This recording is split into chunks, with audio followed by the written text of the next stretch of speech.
we're back with you inside of the Africa Forum. It is Running African, and I know it is a distressing situation.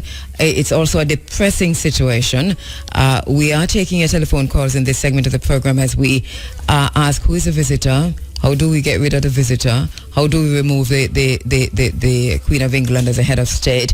And to go a little bit beyond and be beneath all of just the talk and the rhetoric, and we've been talking for a while. What do we do now, and how do we do it? We're taking your telephone calls. We're seeing your responses on the social media. My sister Amani Tafari Ama, Dr. Amani Tafari Ama, as a lecturer at the University of the West Indies, she says, I can so identify with your conversation with Bert from a Rastafari lecturer perspective. And that is interesting because she lectures at UAE and she's a Rastafari. Okay, so there was a caller who asked how it could be done. Yes, and we have another caller holding, so we ask you to hold the line, caller. Fine. Well, really, what we need to do is that, as you know, there's to make certain changes in the Constitution, there are some deeply entrenched clauses. She's so deeply involved in the Constitution, so we'll have to have a referendum in which the people will vote whether those clauses where she's referred to as head of both the judiciary, the legislature, and the executive, that those clauses should be removed from the Constitution. So we'll take a referendum and we'll put that vote to the people. But pray God we do some public education before, because as we've been saying since morning, there's a lot of miseducation that has led many Jamaican people to feel that she should remain there. And there's no other way to do it than through the referendum? It should be a referendum to change those clauses in the Constitution. How is Barbados doing it? Well, what is Barbados the same doing arrangement. exactly? Well, by way of newscast, I see that they say she's going to be removed, and Barbados is leading us in that move. I mean, Jamaica usually goes ahead of many things, but I think that Barbados is going ahead of us in this one. And it's interesting because we've had these headlines coming out of Jamaica too, but maybe not to the extent that we see Barbados has gone. They seem to have taken a decision. Yeah, they have taken that decision and they're moving forward. I mean, okay. So that, well, wherever the cane fire starts, hope it spreads down here, Well said. All right, let's go back to the phone lines. Hotep? Uncle Jasineb. Uncle Jasineb, go on it. Uncle Jasineb. No, and Sinet. No. Morning, council. Yes, sir. Morning. Question? This place, talking about miseducation, this place up at the U that they call the Visitors Lodge. What am I doing? That's a very good question. You mean we should knock on the door of the Visitors Lodge? She may very well be behind the doors. I doubt that, but that's interesting. So her name is featured up there, Visitors Lodge. Okay. That's interesting. That's interesting, isn't it? Very interesting. Why is it called the Visitors Lodge?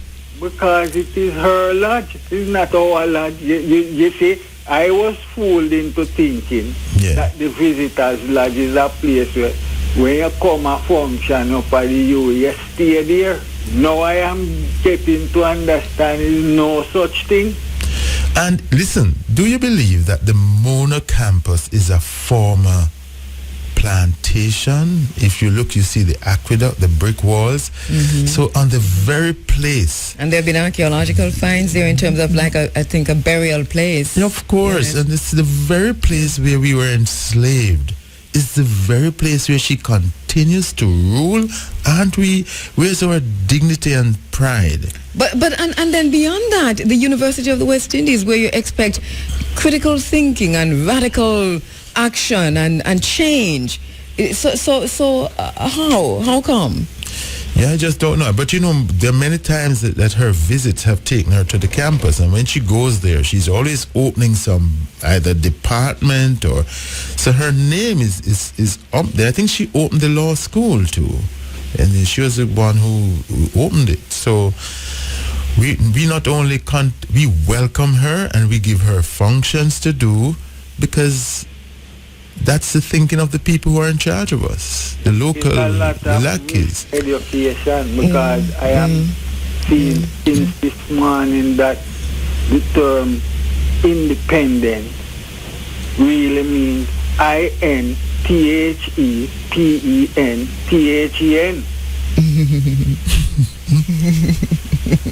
We are independent. Yeah. Garnet, I mean, for us as we go, this is a brand new year. We're in the first month of the Georgian calendar year. I think for now, the rhetoric has to stop. And as Bert suggested just now, there are ways to make change. Can the electorate, what is the role of the electorate in feeding back to the government, back to the members of parliament to say, we want this on the books. We want this as a referendum. Is there a role there? Yeah, right. Ask a question before Bert answers, yes. Asking, Council. Yes, my brother. Somebody called a committee that I am on. Yeah. A Ponzi. Is there room for action? Somebody repeat that question, please. I am on a committee. Yes. And someone refers to that committee as a Ponzi. Yes. Is there room for action? Yes, sir, because the Ponzi scheme is something wrong. I mean, you could go and get relief from the courts. That's free advice. So we want to talk about the visitor now, though. It is connected to the visitor because that statement, thank you, Garnet. It is, it's connected to the visitor because that statement was made in the newspapers by Mr. Franklin Johnson, who is the one of the chief advisors to the Minister of Education. Why it is important? Because he did not say it as a private citizen. Yes. This is where I have a problem. You refer to what as a Ponzi scheme? The CARICOM, he says the CARICOM reparations brief is a Ponzi. That means I'm part of that too? That's what he really means? Well, come to think of it, yes. I wasn't even thinking about that. Let me just tell you how I look at it. Yeah. During the 300 years of us seeking to free ourselves, there were people who told us among our ranks that freedom won't come and we shouldn't fight for it. So similarly, there are people among our ranks, then who felt that ending slavery was not possible. So there are going to be remnants of people who feel that getting reparations is not possible. As private citizens is fine. Yeah. But if you are being paid from the public purse, from the taxes that I pay, yeah. If you are in a public servant because you're an advisor, you're a consultant at the Ministry of Education, that is the engine of in terms of how our children are fed, how they are miseducated, isn't it? Yeah. We talk about identity. You just talk about bleaching. We talk about self-esteem, knowing your history, knowing yourself, understanding who you are, so you can participate in the global society as an independent individual. So all of that. So if you I think you need to read that article, Bert. Okay. I have a copy here I'm going to give you before you leave. It is still in the Jamaica Observer. It has been removed from one of the websites, so you have to search for it. But there are ways to retrieve articles when they are removed by websites. And I need to tell people there are ways to get the article in. Thank you very much, Kwame Pianki, for showing me how to do that. Because when Good Works International removed all the articles and tried to make me out to be a liar, we found back those articles, Bert. Very good. All right, so Bert, he also said, CARICOM seeks to cash in on the blood of our ancestors. He says CARICOM reparations brief is a Ponzi.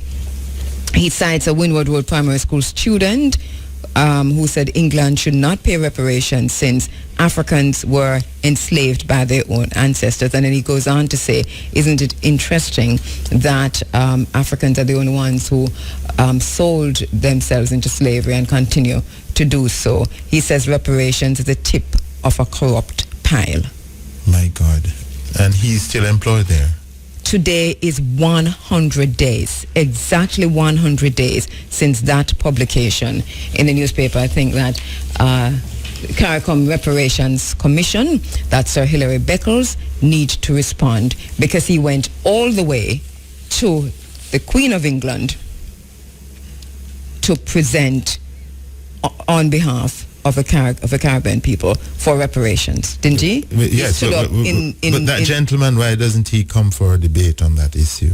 Well, he wrote it in the newspaper. Who's going to debate him? Nobody has responded. Okay. I really didn't. So who's going to debate him? He's employed.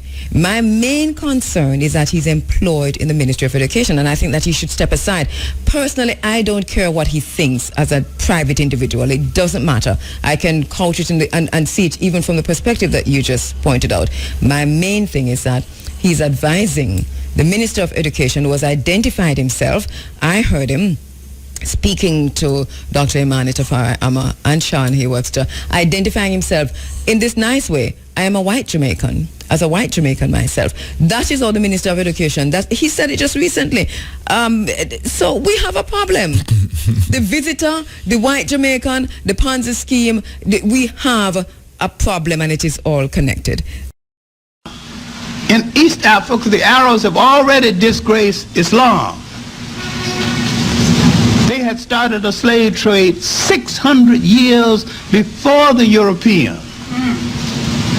In this slave trade, after they lost Spain, preying on nations in Africa, had drained Africa of so much time and energy and resources and organization, the Africans now could not mount an offense against Europe.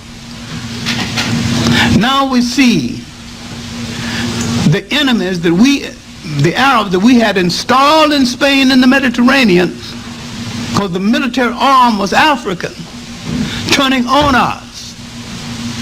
Now this is bigger than my skimpy explanation, because every ally we ever had has turned on us when it was his or her convenient to do so, left or right, and there is no exception.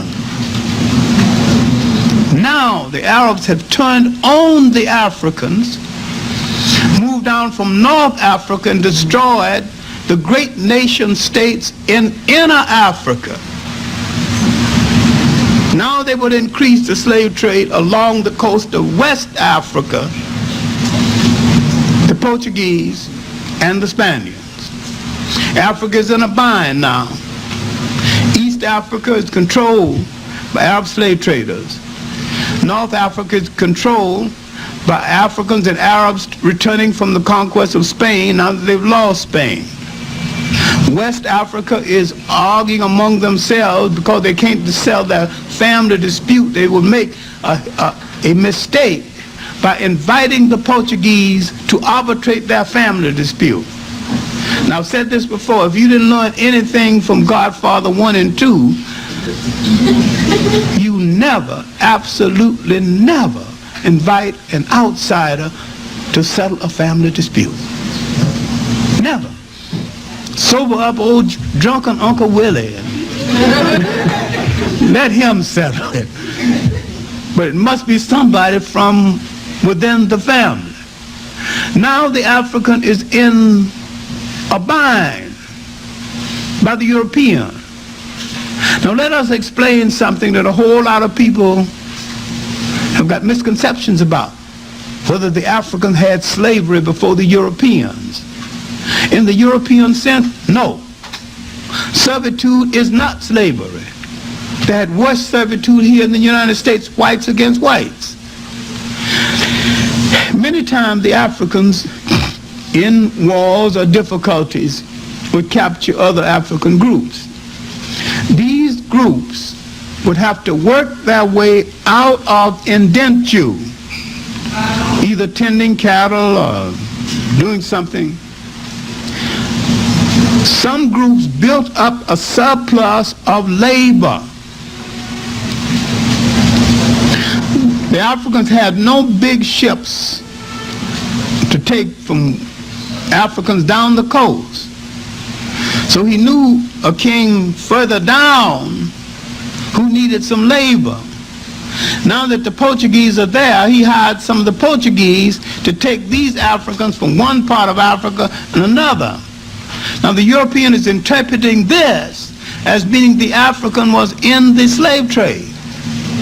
The African was not in the slave trade, and you let people beat you over the head with nonsense because you have not studied African culture to understand that the nature of African servitude one to the other had no relationship to the slave trade, that the slave trade was the greatest holocaust, the greatest drainage on a people in the history of the world.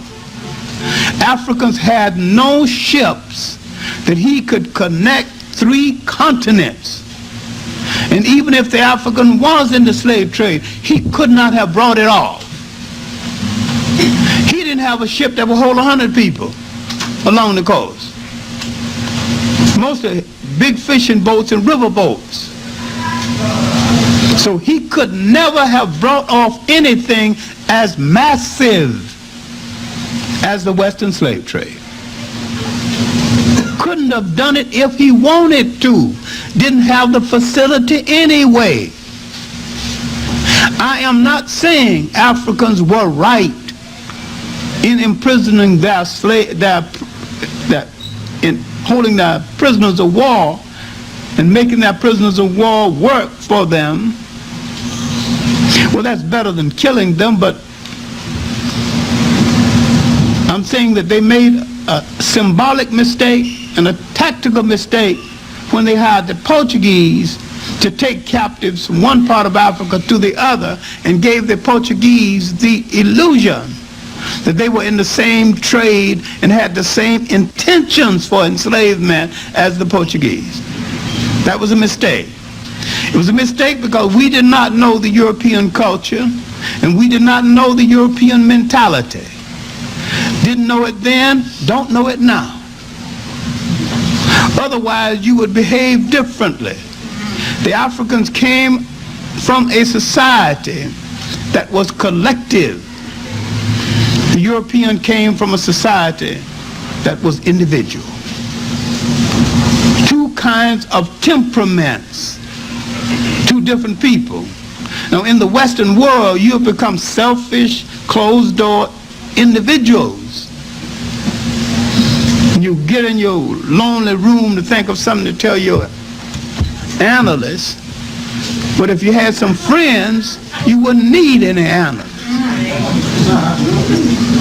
Because African society was so open, if you couldn't talk to anybody else, you can talk to the village gospelist, who was always available. That was a good drain off.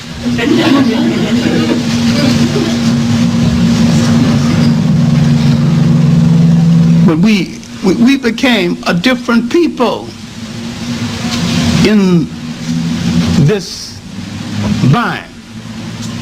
All right. If the concept of slavery was starting in the world, it was a going concern among the Arabs 600 years before the Europeans, and if there were so many people in the world, why the choice of the African as against those other people, collectively more numerous than the African? The question is both ancient and current.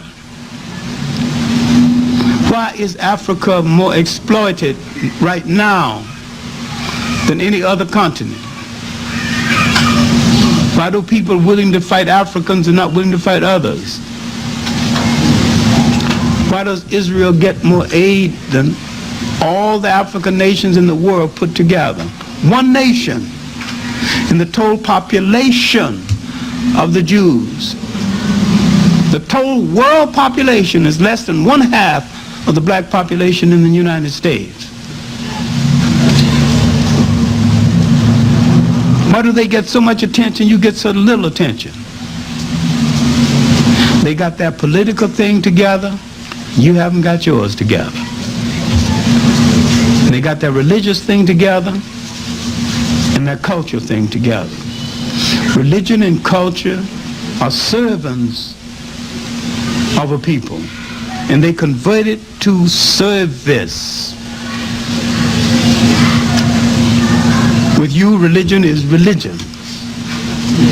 You don't make enough demands from anything, especially the people who take up your time and your resources. We are the true believers. We out Muhammad, out Pope to Pope. We believe in things in their purest form. Can't go to the right or the left. They said go to the center, we go to the center. So now we become the victims of our own culture as the needs of Europe began to expand. Now, let's look at the beginning of the tragedy. Let me go to the phone lines. Hotep? Good morning. Yes, greetings, my brother. How are you doing? Yes, Bert. It is refreshing listening to you always because of the stand that you take. And I will always say, Andrea, right? But you know what? You are doing a very good job in letting us know a lot of things I did not know. But I listened to this program, I learned a lot. What the article Mr. Johnson has written is a sellout of the Jamaican people. Right? All right. The Caribbean Court of Justice now, when you get rid of the Privy Council, are we going to still hold those crowns in place? Are we going to still hold the Queen as our Queen? Well, the people... And these, as I hear you discuss about these people that have these crowns to their name, are they still going to hold all of these crowns? Well, that's interesting because the move to remove the Privy Council is not a move to remove the entire reference to the Queen of England. Yes, people are saying move the Privy Council, but they are not taking the principled position that it represents an alien, organization, an institution which enslaved us. So I think what you're saying is moving the Privy Council should be part and parcel moving all vestiges of this monarch from our lives, not just the Privy Council, but elsewhere too. I agree with you. That's why I like your argument at all times. That's why I don't support the CCJ in its present way that they are dealing with it. Because the CCJ, you can't get rid of the Privy Council, as you just said, and you still have the colonial system in place. These same people that hold us in slavery, these same people where you can't say what happened to the Germans, right? Was not wrong. Yet still, Mr. Cameron come here and disrespect us in our own parliament, and we sit here and accept that. Do we know where we want and where we want to go? What we want and where we want to go? Do we, Mr. Samuel? No, we can't allow Cameron to his ideas, because his great-granduncle owned slaves in Jamaica. So he's really in the middle of it. But I don't know if that Ministry of Education personally, if his bloodline owned slaves too. You have to also look at what he says about David Cameron in that article. Because if this is what our students are being told, David Cameron and what's the next one name from the Labour Party who is a radical, who win if him win next year, and so on. I mean, it don't matter who is the head, who is the head in terms of the Queen of England or anybody else, or who is the Prime Minister. It really doesn't matter if we, the people on the ground, do not understand. You see, because the status quo will remain, Bert, unless our children understand. And our children will not understand unless we teach them. We have to teach them in the home. But how can we teach them in the home when we were also part of the system of the school that don't tell us what you said at the first place, that Britain enslaved us, enslaved our ancestors? To me, it have to start with us right here on the ground. And Franklin Johnson, to me, right now, is more important in removing from the Ministry of Education than David Cameron. Because David Cameron not teaching our children. And that is true. That is true. And we don't that vote. Is true. Yeah, I just hang up and listen. Thank you, my brother. All right, yes, Bert, go ahead.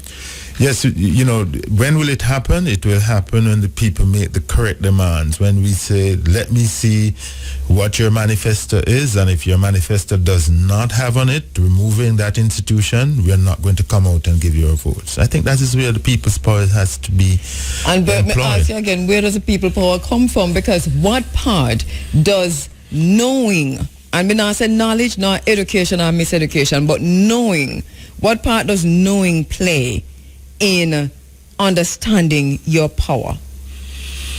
Well, if you educate the people, knowing the knowledge. We should employ the knowledge to liberate ourselves.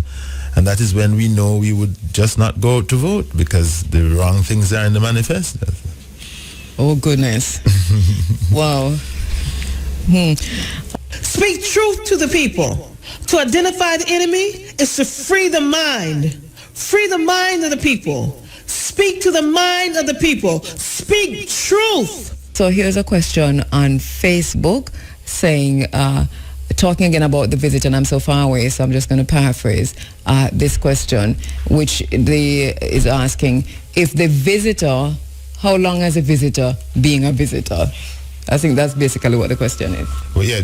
Well, this is how it works. Remember this idea of the visitor, both in England and for Jamaica, when the University College of the West Indies, as it was called before, it's a college of the University of London, is that whoever is on the throne is the visitor. So when Elizabeth passes, if her son goes on or her grandson, then we would now have a king. It would not be the queen now in the constitution. We'd have to change the constitution to the king. And therefore the visitor will always be the person who sits on the throne in Buckingham Palace. So it doesn't matter who's the person. If it becomes a king, then the visitor becomes the king. If it becomes Elizabeth's granddaughter, then that she will be the queen of England, and therefore she will be the visitor. So the visitor will always be who sits on that throne. Boy, Where do you go? Because if you go to Africa, it's the same thing. Same colonial rule. It's the same thing. So where do you go? So somebody else on Facebook asking about the Crown lands. Oh, yes. That's a very ticklish thing. Now, listen. Remember the day, 1838, we were freed, they say. We had 100% unemployment. And we had 100% population, African-Jamaican population, landless. Now, these crown lands are lands that belong to the British government, which they stole from the Spanish. Crown lands in Jamaica represent stolen goods, stolen from the Spanish stole it from the Taínos. So, if we were freed, then those lands should have been given to us. So Crown lands in Jamaica belongs to the state, and it ought properly, in my view, to be given to the landless, because we worked here for 300 odd years without compensation. So, my approach is the state should take the first, make the first move of example to let go those lands and give them to the landless. Let's take this final call. Hotep? Hotep? Yes, greetings, my brother. Go ahead. How are you? We're well, thanks. Yeah. Greetings to our brother, Mr. Samuel. Yeah. I'm a brother. Yeah. Now, I want to the case with that student at the U who could not go any further. Yeah. With her case to be taken to the House of Parliament, because this is going to be other students going to have the same problems, and it's going to be the same thing. You understand? I'm attracted to what you're saying, because we should take it to the politicians for them to solve that problem. Sure. Yes, I agree with you. And maybe that shouldn't be the only thing on the agenda. We should find out from them why they're still passing laws which must reside in the name of the Queen, Her Majesty of England. We need to find that out. All the laws being passed in Parliament by our representatives must quote that these laws are passed in her name. So there's an agenda of the Queen of England related issues, which they must, out of self-respect and self-dignity, debate. We need to put this in debate that all these references should be removed. I think that should be done immediately, even tomorrow morning. Thank you very much, caller. How tomorrow morning? Yes, he said so. Monday morning, first thing.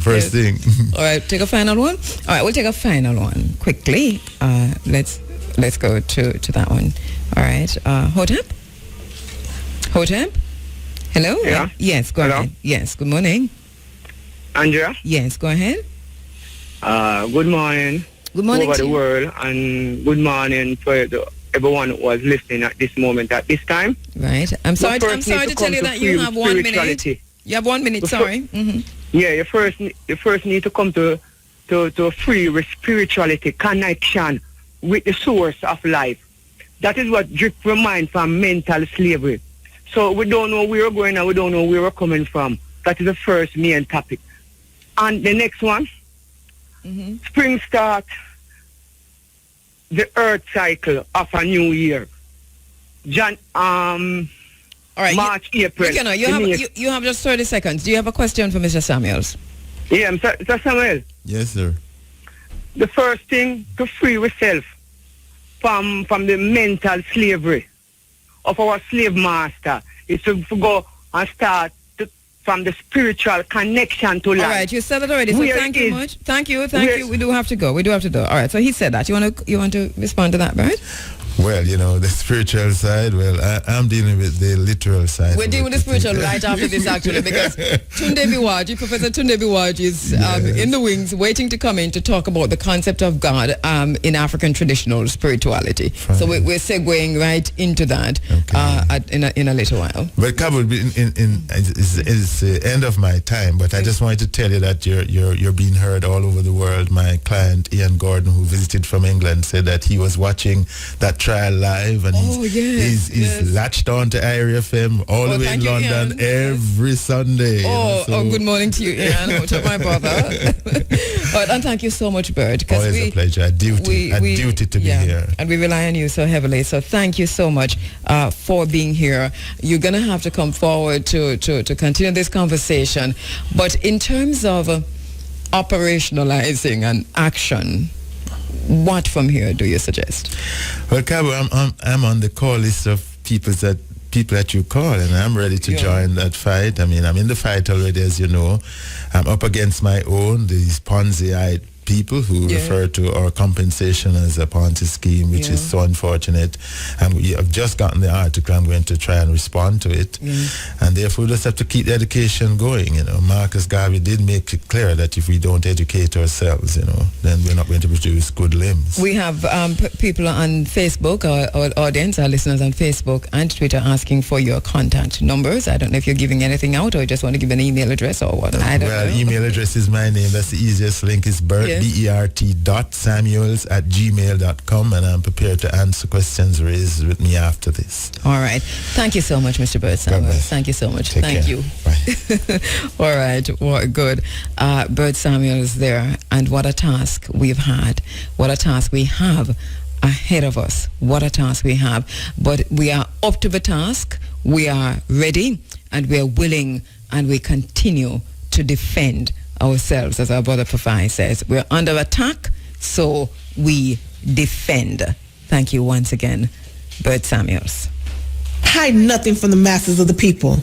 Tell no lies. Expose lies whenever they are told. Mask no difficulties, mistakes, failures. Claim no easy victory.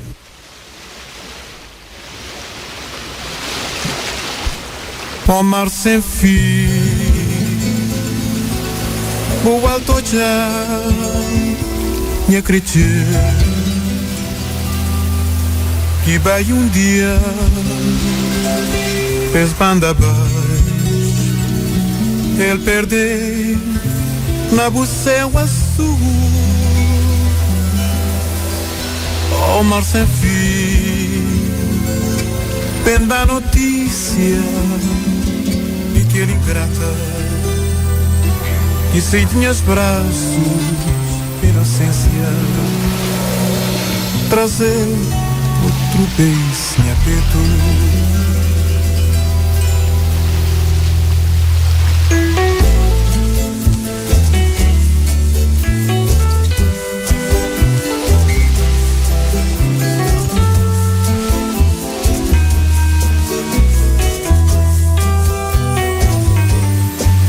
Amar sem fim, o alto já me acredito que vai dia desbanda abaixo, ele perder na buceu azul. Amar sem fim, vem a notícia de que ele ingrata e sem tinhas braços, inocência, trazer outro beijo em peito. Neste noite sem fim, ou na magia e o céu azul, na ondas traiçoeiras, trazer banhador de In a little while, we'll be speaking with Devon Evans and Lee Arbonne, and this is in regards to another vexing issue which concerns our coastline, our beaches, and in particular this time the Puerto Rico beach, which is a historical landmark, literally, for all of Jamaica. The Puerto Rico beach means something. It has been leased, new ownership, and we're not quite sure what the terms are. We're not quite sure about access, and we think there might be a conflict of interest. So just before we go to the Puerto Rico beach, though, we're going to have to do this before we go to the main governor. All right, so we're going to speak now with Lee Arbonne and Devon Evans. Lee Arbonne of the Discovery Bay Citizens Association, and Devon Evans, a veteran journalist who has been looking at the issue, covering the issue since it broke. He was actually at a town meeting of the Discovery Bay Community Development Committee. The Discovery Bay Community Development Committee. Lee Arbonne is the president of that committee, and they met last week because I think they were also broadsided by the new developments at Puerto Rico Beach. We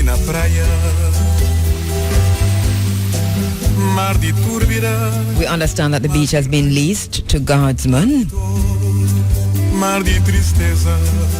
and that is a 25-year lease.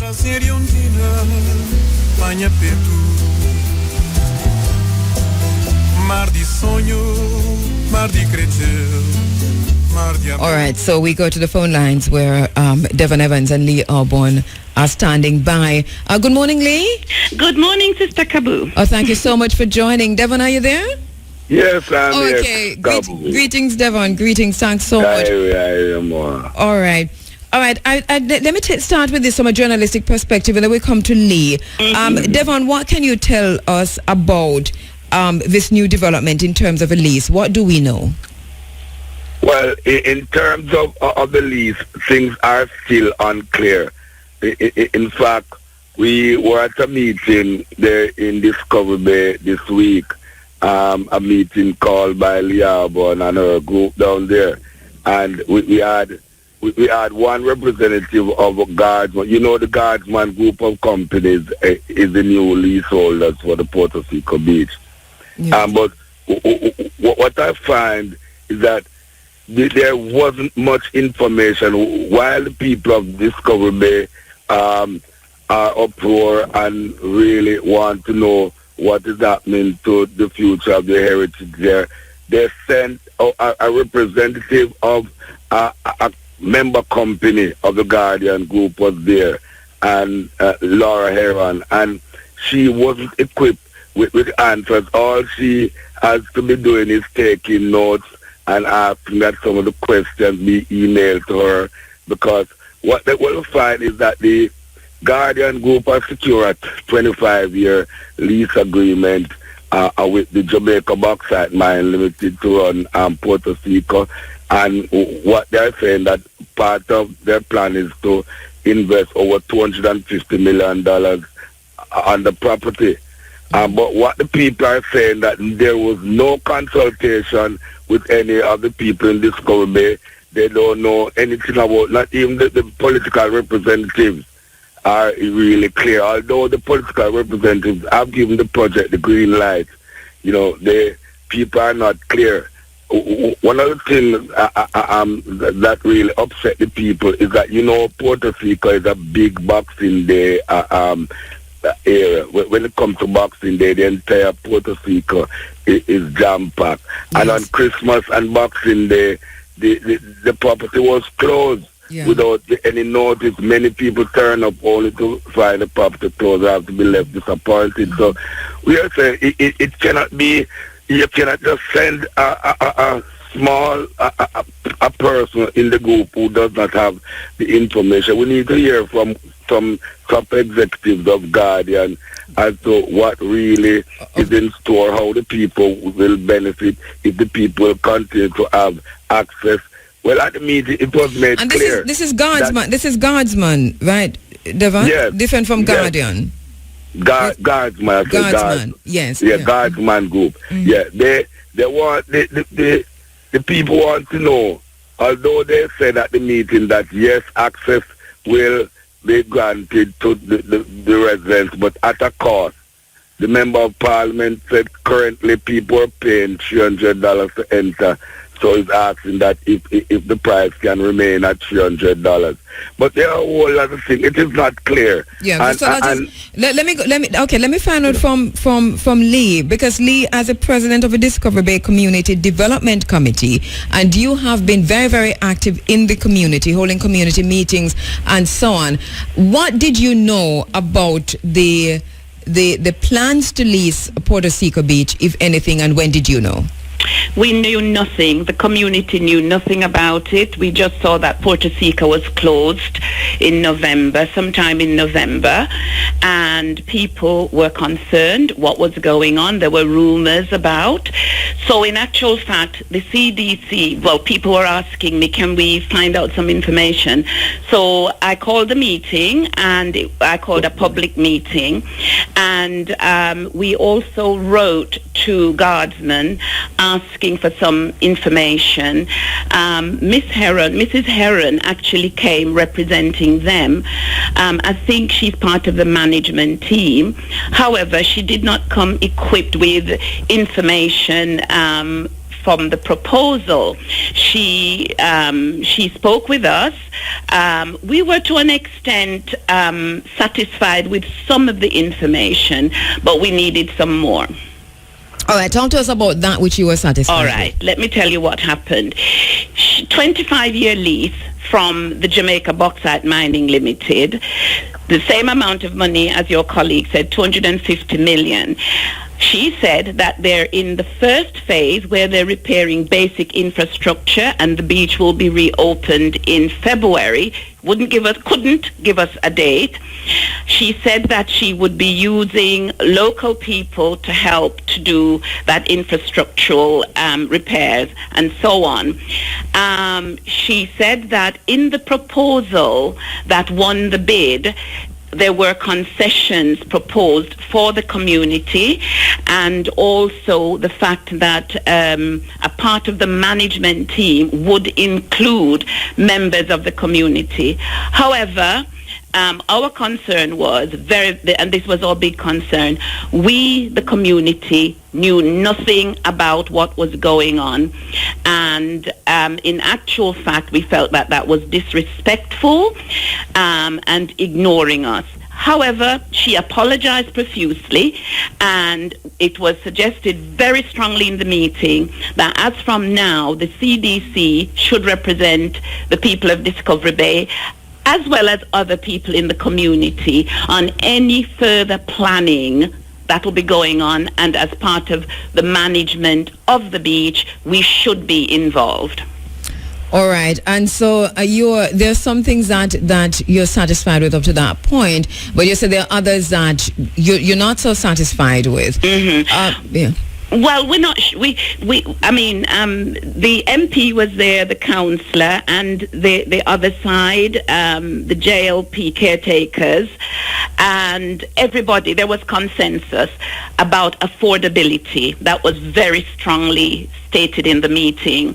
We think that whether it's a two-tier system like Dunn's River or some system where there would be concessions to probably the elderly, people of Discovery Bay or Jamaica nationals, that was not clear in their proposal, or what Mrs. Heron reported to us.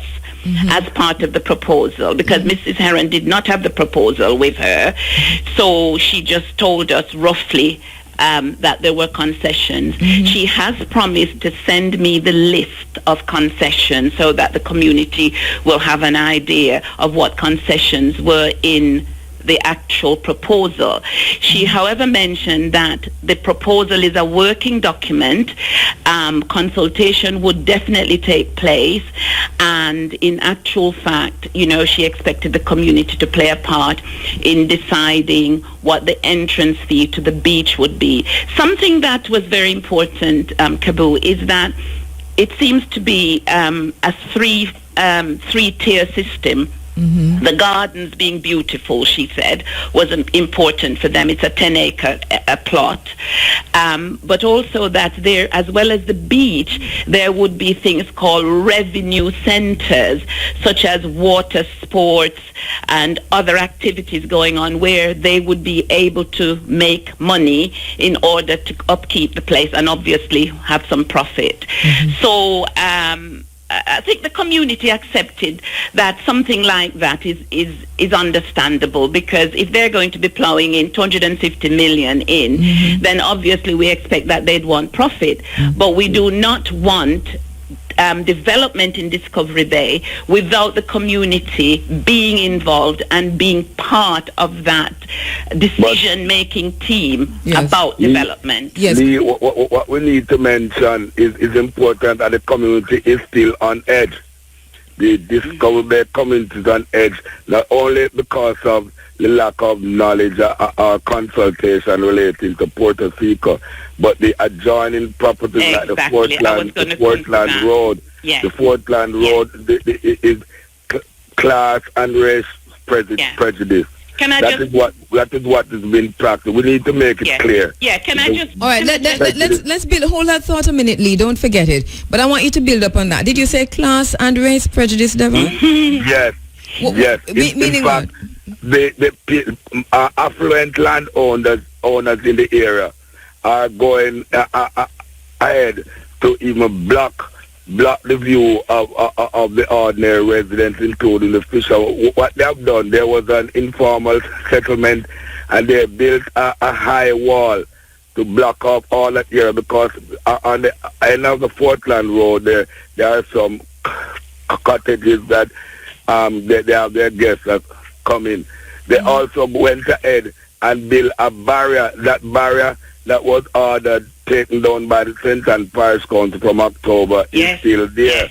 Yes, from October 2014. Yes, and I was in the meeting when the order was made for the barrier to be taken down. The Portland Road is a public road owned by the St. Ann Parish Council, and they want to make a tunnel there for their guests to drive through a tunnel so that you don't see the shacks on the fishing beach, or you don't see those places, shacks on the informal settlement. They have gone already and constructed the wall on the right-hand side, blocking out the informal settlement. And now they've started the wall on the left-hand side now to block out the beach view and the view of the fishermen. And the parish council seems to have no teeth in this. The residents, in fact, the residents need to be in an activist mood, as it seems as if they have just left it up to Lee and a few others, which cannot work. And I say, what is class and racial prejudice being practiced there in Discovery Bay? If it's otherwise, some people can come and contradict me. Yeah, it sounds like apartheid from what you just said. Yes. Yes. So what is to be done? What is after the meeting? I mean, the member of parliament, who's Dayton Campbell, and the JLP caretakers of Neil Lawrence. You just mentioned, Lee, that they were both at the meeting. Yes. They were there, and the councillor and the councillor caretaker, but it seems as if something is holding back these people from going forward with the plan to protect the fishermen and the ordinary citizens in that area. Is it true? Is it true that the guardsman group, that it is owned by the brother-in-law of the Minister of Tourism? Yes. Yes, so he actually stated that on radio a couple of weeks ago. But your colleague is quite right. If we're looking at beach development, we're not only looking at Puerto Rico.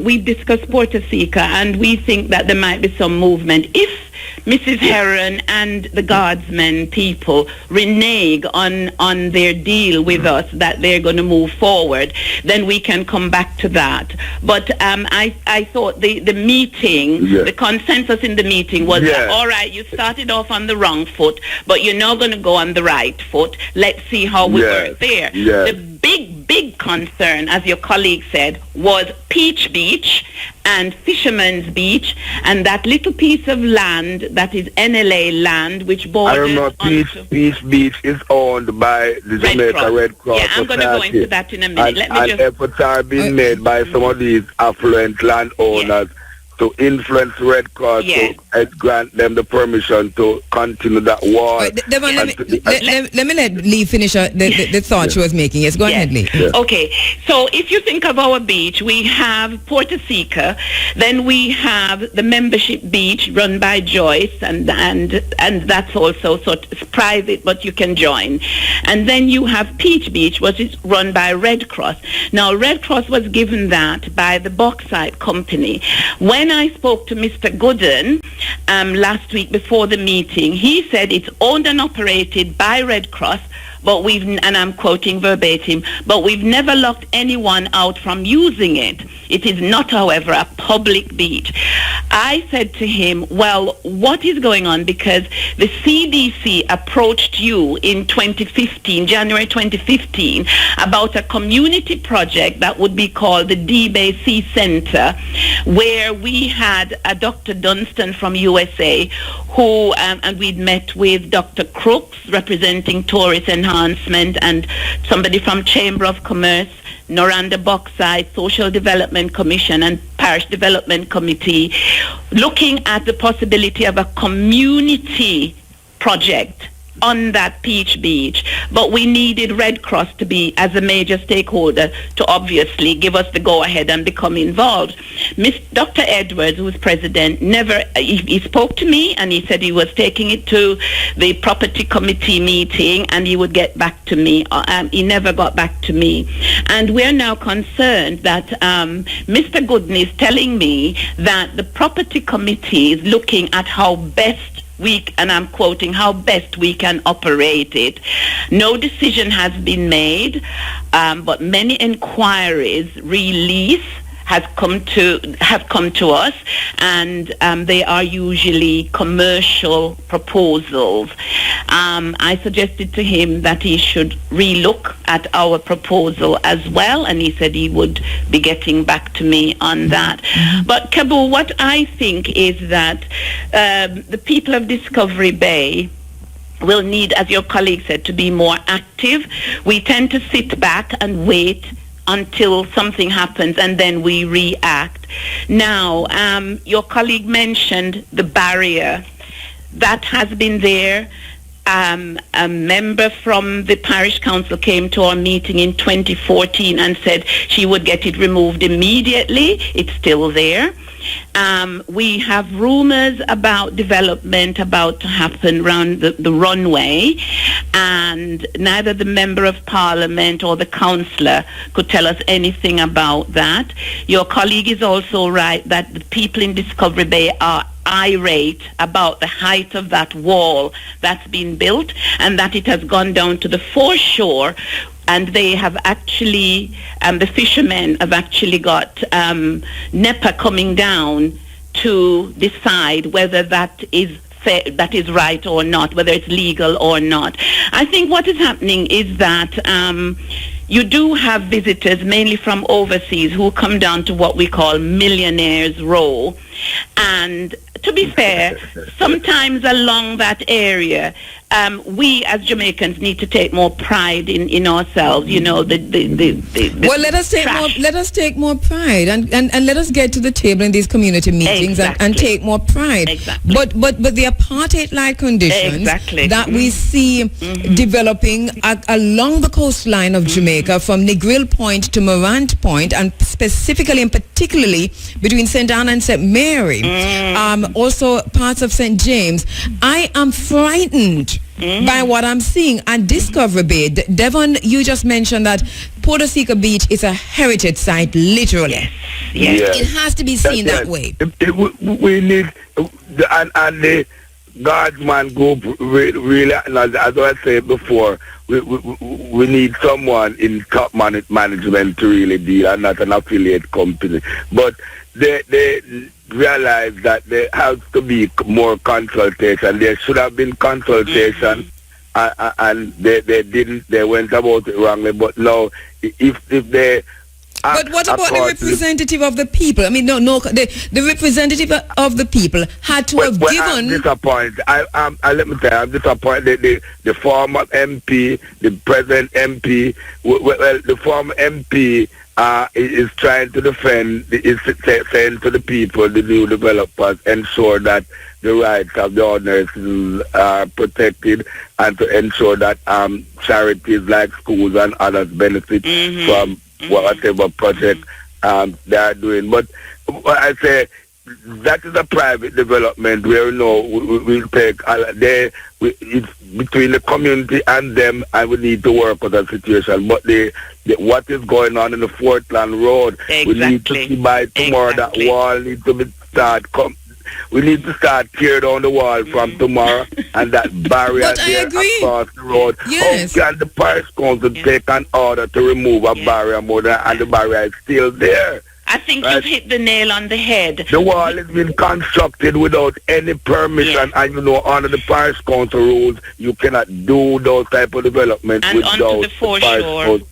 Yes. Well, can we get Mayor Gilmore on the line, Shamara, just so we can ask him? That is important. Yes. It would be good, because to get Mayor Gilmore. Some untouchables are along that Portland. What they call it, Millionaire Square. Millionaires Row. Millionaires Row. That's the name given to. Why is it called? Why is it called that? Because the pure millionaires live around there.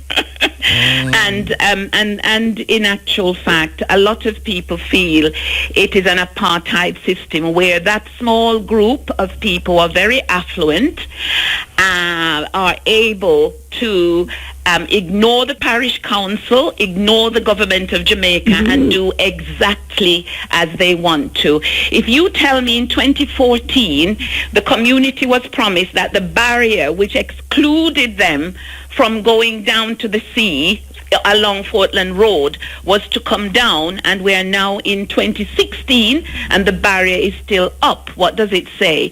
If you tell me that the wall's been built and there's no consultation with the people about what is going on Peach Beach, and I think actually we will need to call another meeting like the one we had on Wednesday regarding Peach Beach, and we need to invite Tankweld, who built it as a gift, I was told, to Red Cross. We need to have people there, and we also know that Tankweld wants to build on the other side of it, which would then create a total tunnel along that road. Total tunnel for the people going down to the Millionaires Row. We need to discuss things like that. What we need to make the listeners aware is that on the end of that Millionaire Road is one of the most beautiful scenery along the coast. Absolutely. That is now being launched out, that people are now being denied access to. And the rumor is that, Kabul, one of the things, I don't know the answers to that because I've asked my councillor to please inform me when he said he was going to a council meeting, and then he'd come back with some of the information. If that land on the right, going down towards the beach, if that land does not belong to the people on the left, the millionaires on the left, why is it that we now have the barrier?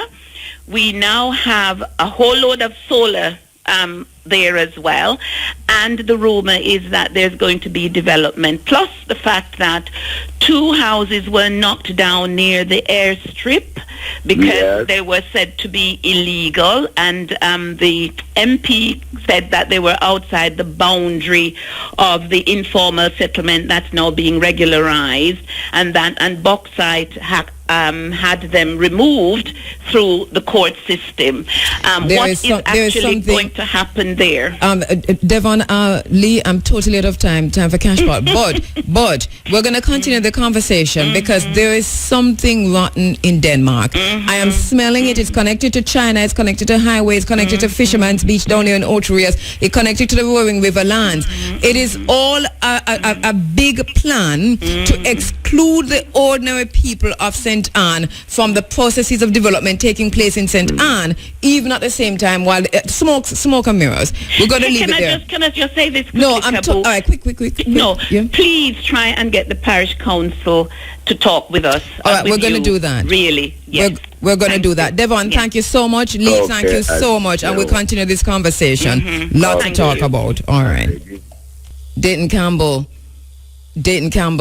Mayor Gilmore, somebody need to talk to us. Neil Lawrence, it's not going to work. We are not going to stand for it. By the way, just to quickly tell you, we are trying to get the mayor.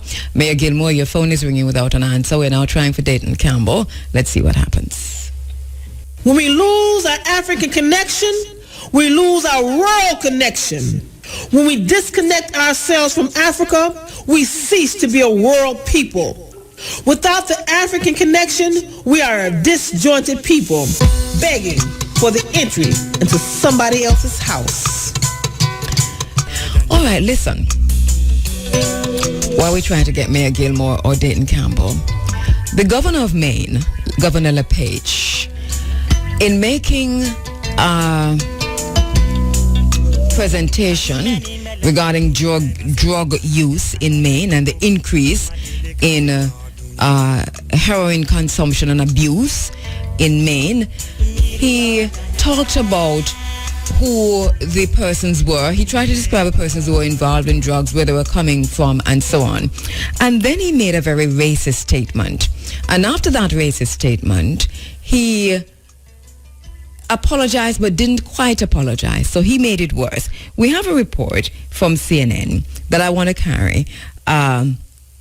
Just a very short report with the mayor, the governor of Maine, identifying by not name but names that nicknames who the possible drug dons were, and also very, very concerned about what they were doing to white girls in Maine, and then tried to apologize, but really didn't make it worse. Here we go. This report from CNN. Just moments ago, we heard from the outspoken governor of Maine, Paul LePage, who is facing a whole lot of criticism for these comments. Some are calling racially charged that he made at a town hall regarding drug trafficking in his state. Listen. These are people that take drugs. These are guys that are named D-Money, Smoothie, Shifty, these type of guys that come from Connecticut, New York.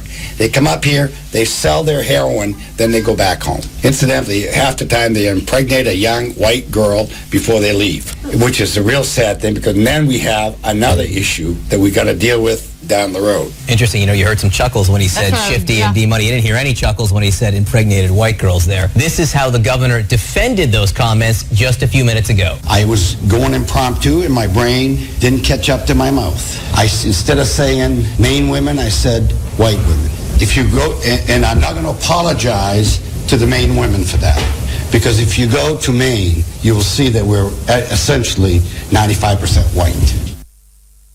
But it's interesting. In the bottom line this morning, I'm putting Chris Gale in context, this whole Chris Gale conundrum. I'm putting this in context, and I'm linking it also to what we just heard here from the governor. Listen. Just moments ago, we heard from the outspoken governor of Maine, Paul LePage, who is facing a whole lot of criticism for these comments. Some are calling racially charged that he made at a town hall regarding drug trafficking in his state. Listen. These are people that take drugs. These are guys that are named D-Money, Smoothie, Shifty, these type of guys that come from Connecticut, New York. They come up here, they sell their heroin, then they go back home. Incidentally, half the time they impregnate a young white girl before they leave, which is a real sad thing, because then we have another issue that we got to deal with down the road. Interesting, you heard some chuckles when he said Shifty and D-Money. You didn't hear any chuckles when he said impregnated white girls there. This is how the governor defended those comments just a few minutes ago. I was going impromptu and my brain didn't catch up to my mouth. Instead of saying Maine women, I said white women. If you go, and I'm not going to apologize to the Maine women for that, because if you go to Maine, you will see that we're essentially 95% white. Yes, my brain, mouths run away with my brain and the dish jump over the moon. And you'll see that really our virginal girls are 95% white. And I'm not apologizing for that because they're in Maine and they're 95% white. And these guys with black names are coming in. And before they leave, they are threatening the annihilation of the race. That's what we just heard from the governor of Maine.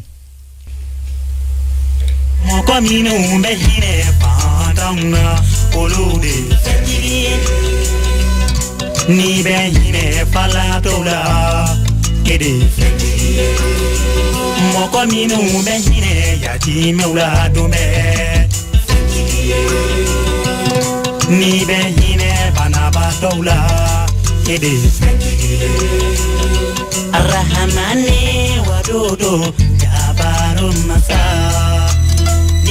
na follow down my Bideli ikada fani hakli nyumanye ikada fani hiabu nyumanye ikada fani sutura nyumambaye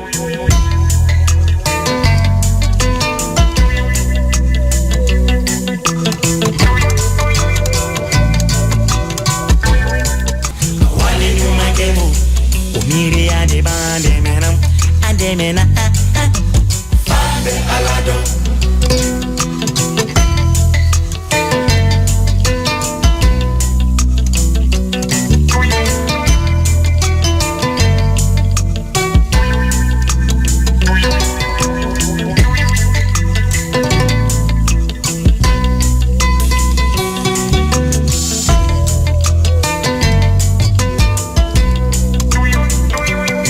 kana nyine wo o ini haklika shieta ke mokomina haklibe pariche ede fentikie ola kana nyine uko elete binom anga wale juku chamanga ifoke anga ke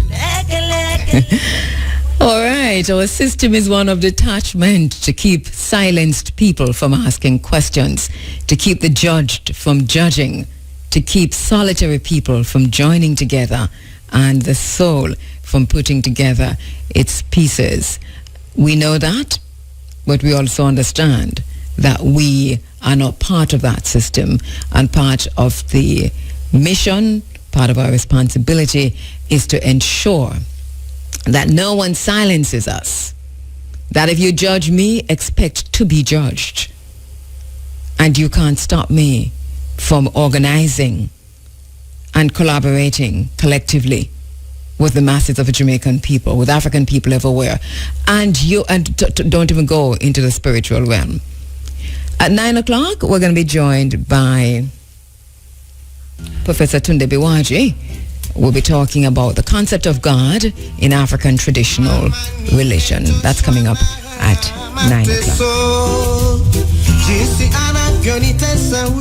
Your week wasn't as bad as Chris Gale's. Oh, no, it wasn't. It wasn't. It was a terrible misstep by Gale. Yes. And I've said it in other forums. Yeah. If it is that you want to come on to a lady or to approach her, then that should not be done in that space and time. Right. Yeah. Yeah. So I tried him for that. It was also done in a disrespectful manner. It was condescending and patronizing and lack respect. That aspect of it, up to the point where he said, I came, etc., to see your eyes, etc., etc. Mm-hmm. That part where he says, don't blush, baby. Right. That's where he lost me. Oh, okay. Right. But so the point, sorry. So the opening remarks about I like your eyes. Yeah, I came because I wanted to talk to you. I mean, right. You you could leave it there. Right? Yeah, yes, that's all right. That's all right. Fair enough. And you know, I like your eyes. It's taking it a little wee far. Mm-hmm. But then, Jesus, man, don't blush, baby. I would like to take you out for a drink. Yeah. Give that to yourself, Chris. But I'm putting Chris Gale in perspective in the bottom line this morning from a Pan-African perspective. Mm-hmm.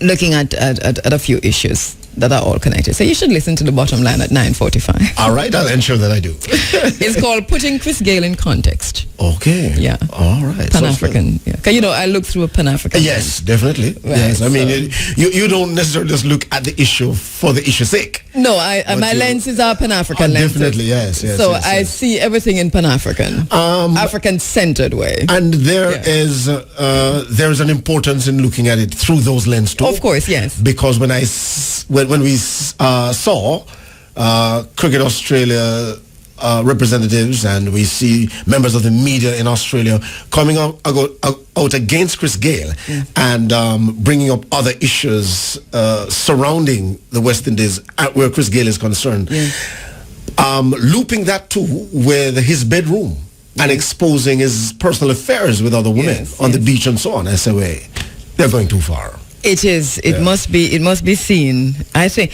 And I'm not saying that you must agree with me, but just listen and see, you know. Yeah, no, I listen with an open mind. There you go. Yeah, because, you know, as I said before, the gentleman is out of line. Yes, he's totally out of line. Right, but I believe that the media in Australia has gone too far. And Chris Gale did apologize. Chris Gale is in trouble, you know. Yes. Because with Chappell, or what's his name? No. Chappell is recommending. I know. Right. Yes. Remember now that Chappell doesn't call the shot. I know, but he's highly respected. He's highly respected. Yes. Right. And so his views may come, perhaps thought about, maybe influenced, adapted or influenced, right? People, right. You see, there is influence, you know. And then there is influence. There's influence and there's power. You might have people with authority to do things, but then persons who are not even anywhere near the space who can, as is the case, I think, with what's happening in Discovery Bay there now. So we are segue now, you know. Okay. With the beach. And I think we have the Othni Lawrence, who is the JLP caretaker for that area, on the phone lines, who has called us back. We're trying to get the mayor, we're trying to get Dayton Campbell, we're trying to get Neil Lawrence. Well, Neil has called because we wanted to find out what, in the name of everything that's good and perfect, is happening in Discovery Bay, and especially as it relates to the Port Seeker Beach. So do we have Neil on the line, Neil Lawrence? We can do this in about 2 or so minutes just to get his perspective on what has happened and where do we go from here. So then again, I come back to influence. Because I say, you know, we hear about millionaires row up there in Discovery Bay, and if those millionaires are influencing a policy to exclude the masses of the people, if right, then that needs to be attended to immediately.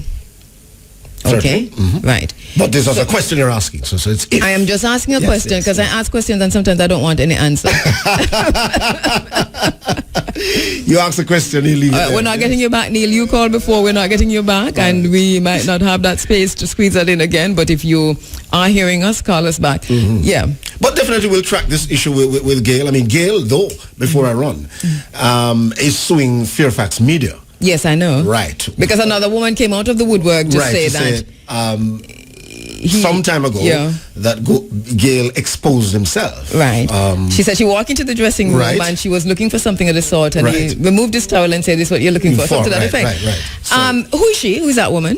I haven't gotten her identity. Is she a masseuse? Is she a masseuse at the cricket club? The news didn't say. No. You don't know? No, to be honest. You don't know? And I've searched and I've read.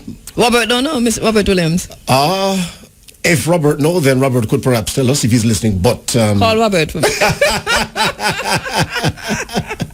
But she ask Robert what he can tell us about what I can tell you that she is not another reporter. Right, but is she a masseuse? Is she a masseuse with the cricket club? Because the question has been asked, what's she doing in that area? And as I say, I don't want to answer unless I'm absolutely sure. And you don't have to answer. I ask the questions and sometimes I don't want any answer. Oh, okay, well, all right. I never knew it applied to this discussion. But hey, we'll follow it for you, and of course we'll keep you up to speed. Would you agree with me that Gail seems to be in a bit of trouble? How? In that this thing seems to have legs because of the amount of people with influence who are pushing for things to happen? Or do you see this going away quietly? I see it going away over time. May not necessarily be a cliche 9-day wonder, but those persons that you mentioned, like a Chapel who was respected in Australia, and other noted persons who have come out against Gail. Yes. Yes, it might gather a little bit more traction, but I believe it will weaken with time. Yeah. Well, I'm not so sure about that, but I think that he should apologize properly, and he should have done that. I don't know who his people are, his handlers, but I think at the moment, his apology is what made it worse, or his attempt to apologize, I think, made it worse. He should have apologized right up front, be contrite and just move on. No, he did apologize in an not interview. Right. That was not an apology. In an interview that followed, Yeah, but that wasn't an apology. Did you see him? Did you see his body language? Did you hear what he... that apology at the airport? Yes, no man, that apology was the only apology and the official apology from him so far. I mean, the only reason why perhaps you chide him is the last part of that interview at the airport. Yes. Where a female reporter said to him something about the lady being embarrassed. He dismissed it, man. And he dismissed her by asking that, did she tell you that? Yeah, that's what I'm saying. And the reporter said that her boss said that she was embarrassed. Look here, and he said, had a good day and walk off. It's on the television. Yeah. No, that really I find affront to it is, what was happening there as well. It is almost everywhere. Yeah. It is. I think it's not just going to go away. Yeah, as I said before, yes. It won't necessarily just... And all right, so we're not getting back us, Neil. Lawrence, you called before. Now we're not getting you. But we'll pick this up. All right. Right. I was just explaining to Dwight that I tend to follow things because I cannot afford not to be able to talk about it. So Robert called me a wagonist. Well, I think I'm unapologetically so. I don't like cricket at all. You know that. I don't like the game. Good morning, Dr. Tunde Biwaji was just walking in. So I'm explaining to him that I don't like cricket and he's very shocked. I'm not a cricket fan. Okay, that's Dr. Tunde Biwaji who walks into the studio. The inaugural Pan-African Colloquium, Heroes and Heroines of the Back to Africa Movements, Pan-Africanism, African Nationalism and Global Africanism, Their Philosophies, Activities and Legacies, happening in Barbados, the University of the West Indies Cave Hill campus, Barbados, and the Pan-African Strategic Policy Research Group, PANAFSTRAG Nigeria, in association with the Commission for Pan-African Affairs in Barbados. The inaugural Pan-African Colloquium, and in Barbados, that's happening. I got a date here. I think it's starting this week, I think. Well, 2 days here, and I'm sure he has that information. In Barbados, Dr. Biwaji, I know you're here for something else, but the inaugural Pan-African Colloquium, PANAFSTRAG, that was in Jamaica just recently, last year, and now it is going to Barbados, and I know that Dr. Michael Barnett and Dr. Clinton Hutton have gone to the conference, but it's on the way this week, isn't it? Yes, it's about heroes and heroines, right? And especially relating to the fact that these are not people who are celebrated enough, and many of us know more about European, American heroes and all that, without knowing that we have very, very what we can call extended traditions of people who have made sacrifices for our humanity to remain what it is, and who need to be celebrated and acknowledged, especially for the youth.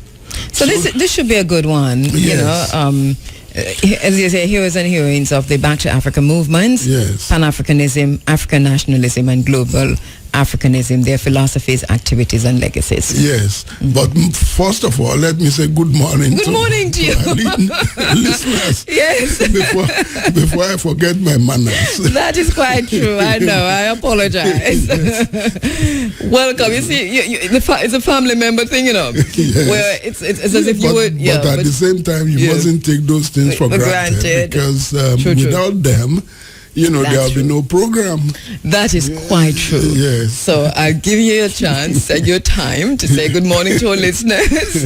Dr. Biwaji is here because we're continuing our series of discussion programs entitled In Search of Our God, African Spirituality. We're looking specifically at the concept of God. What is good about this is that Dr. Biwaji is a philosopher and a lecturer in philosophy, and also involved in... Are you still part of the Russian group, the Russian Philosophy Association? Yes, I am. Actually they requested that I should be part of the intellectual group, looking at the cultures, and especially intercultural thinking, and how it can be used to diffuse tensions and controversies and disputes globally, because most of the world cultures have traditions of peace, and it's only through reflection and expounding of those that we can appreciate the fact that even though we are competing for the same goodies, so to say, we all still want the same things for ourselves, which is an environment that is conducive to healthy existence. Right, for both yourself and your individual and collective, for your family and your group, your community. You're also a member of the Caribbean Philosophical Association, the Nigerian Philosophical Association, and we said the Russian Society for Culture and Humanities. And and I mentioned that we're happy that you are a philosopher, because now we want to talk about the concept of God. Well, there's one that is very dear to me, which we started about 1994, which is the International Society for African Philosophy and Studies. Yes. I was the founding president of that society. The last meeting we had was in Howard University last year, somewhere in November. And it's still very strong, and I urge people to join. And especially also we do have the Caribbean Journal of Philosophy, which we started. Oh, that's brilliant. Which is based... I've never seen the Caribbean Journal of Philosophy. Philosophy. Just go online, Okay, do you have to pay to read the articles? You don't. Oh, brilliant, yes. It's an open journal thing that is hosted by University of the West Indies. Okay. And it's a forum which enables us, both our artists and philosophers and thinkers generally, to make contributions which help to deepen the conversation among ourselves without being edited, as it usually happens when you have to publish in those Euro-American journals, because if you say certain things which they don't like, they ask you to edit them out, or they edit it without telling you, and therefore that diminishes the whole essence of what you are trying to convey. But this one is, is a journal we started, 2009. Okay. And it's been receiving... All right, I am going to go look that up. And and also, you said earlier that you're encouraging persons to join. How can they do that? That is for the international... No, simply you just go on the website. We do have a website, International Society for African Philosophy and Studies. The processes are there, and in most cases... Is it an academic thing, or can... It's academic, it's cultural. Okay. And especially we have... room for poetry, we have room for fiction where people come and display, their work, just to be appreciated, because every aspect of life, has philosophy and culture in it. And consequently, it's a forum which, we've had meetings in Kenya, we've had meetings in South Africa, in Nigeria. I have hosted the society twice, in 1995 and in 2004. And I'm actually thinking probably we should host the same society. And it's interesting because those are the 2 years. I remember those 2 years I wasn't here. I wasn't in Jamaica. I wasn't in Jamaica in 95 for that entire year. And I wasn't in Jamaica for 2004. Because I'm thinking, how did I miss that? That's really interesting. All right. So this morning we want to talk about our continual conversation on the concept of God, especially in African spirituality, and why we are especially thankful that you're a philosopher, because I know that discipline can take you there. How was God viewed? How did people come to know God, and how did Africans see God, especially in the traditional African spirituality? Yes, I know that you have been emphasizing this thing about me being a philosopher. You are. I like to regard myself as a student of philosophy. There you go. That makes it easier for me when I fumble or make mistakes. So people will not. We won't even know if you make a mistake. Yes. So, but let's put it this way. Yes. Just a couple days back, myself and a very senior colleague, I went to his office and we were discussing, and he said, Tunde, we need to look at myths, okay? Especially myths of creation and myths about the Supreme Being. And it just tended to synchronize with the fact that I received the call from you saying that we need to discuss this. Yes. Now, all civilizations, all human societies have wondered about where did we come from? How did it all start? Who brought about all of this, if it was brought about, and when? And in most situations, because at that time, way back in the days, we didn't have the advantage of technology to be able to look into space and see the various heavenly bodies and how distant the space is. So we say, for example, that there is a sky, and we still retain it even today, saying that the sky is the limit.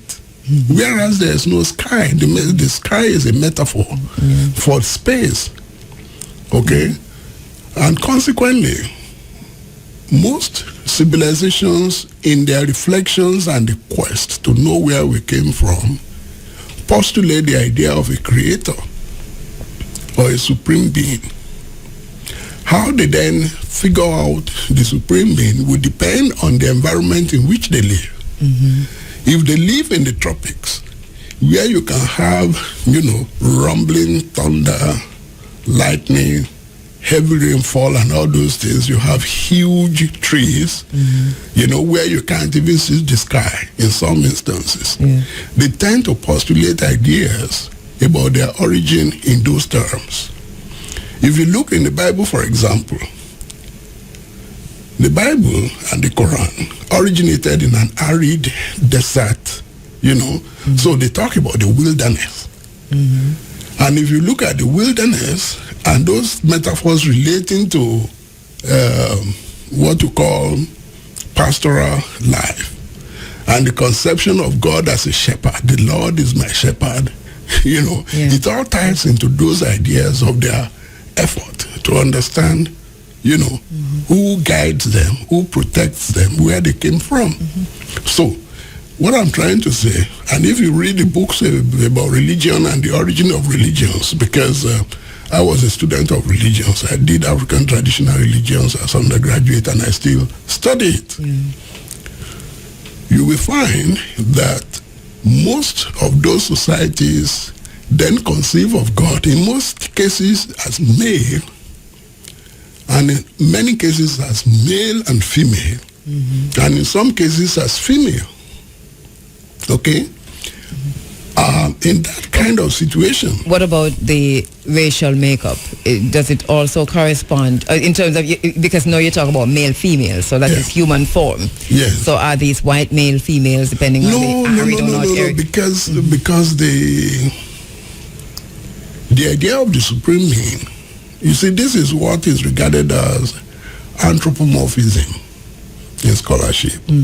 Human beings conceiving of God, based on what they know, that is projecting onto God the ideas of what is familiar with them. So in most cases, for example, in Yoruba, It doesn't even talk about whether God is black or white. It's just God, Olodumare. Yes. Okay? And there is no racial undertones about it. Then how did God become white? I'm jumping. I want you to come back. But God is white. Did you know that? No. No, I'm just saying. Yeah. Okay. Moving right along. You will see that in most African societies, whether among the Akan of Ghana or the Luo or the Yoruba or the Bantu, in most cases they don't talk about, color. It's just the supreme being, Onyame, or whichever name they give the supreme being. What about the representation or the representation of God? The representation of God in most cases, in most societies, they actually have no idea. They don't, try to have an image. Because God is too big, is too extended. God is everywhere, and therefore it's only the representatives of God, the divinities, yes, which in scholarship is now gods in small letters, which in the equivalent of the either biblical or Quranic tradition are now angels or, spirits. Okay, but the thing is that when you move from the theistic, Christocentric, or Islamic thing, and then you get into the African areas, then the question now becomes what they call idolatry. What is good within Christianity, because these are spirits and angels and all that, the moment it comes into African religions, it becomes idols.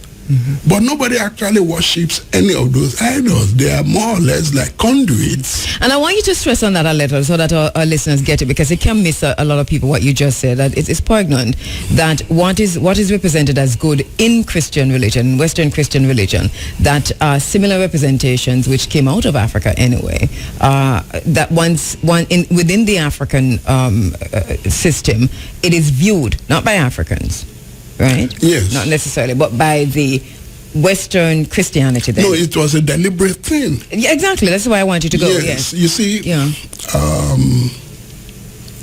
I've read it before, and arguments have also been made that if you take the Bible as gospel truth, and you take the idea that when Jesus Christ was born, there was a decree that all firstborn children should be destroyed, that the parents of Jesus Christ took him into Egypt. You can imagine if Jesus Christ was indeed white, that they would have stood out in Egypt, and consequently they would have been easy to identify. Some people have used that to say that Jesus Christ was probably black. Now, if you take what has happened about the color of God and the demonizing of the traditions of other people, these were deliberate efforts, okay? Deliberate efforts to make sure that the traditions of the colonized or the people targeted for destruction, okay, were dehumanized and delegitimated. When you do that, then they have to look up to you. And in most cases, those who have been oppressed and suppressed, they always tend to, believe in the superiority of the gods of those who are oppressing or tormenting them. So that the deities of the oppressor became the gods of the oppressed. Yes. And in that regard, I mean, you may also wonder, if you look at it, you may also wonder why, if your God is as strong as their God, why are they above you? And therefore you want to be like them. But let's leave that aside. Yes, I don't know if we can do that. Well, we can leave it now because we have not a whole lot of time once again. but so let's leave it for. Yes, but where I was going is that, you see, the different supreme beings in the different African cultures were not the kinds of emotionally challenged beings who crave worship and devotion and all that, and who create acrimony between people.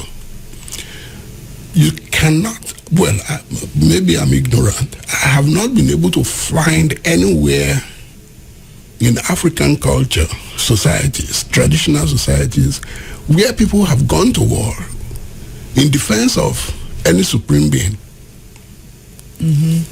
Because the supreme being is supposed to be a peacemaker.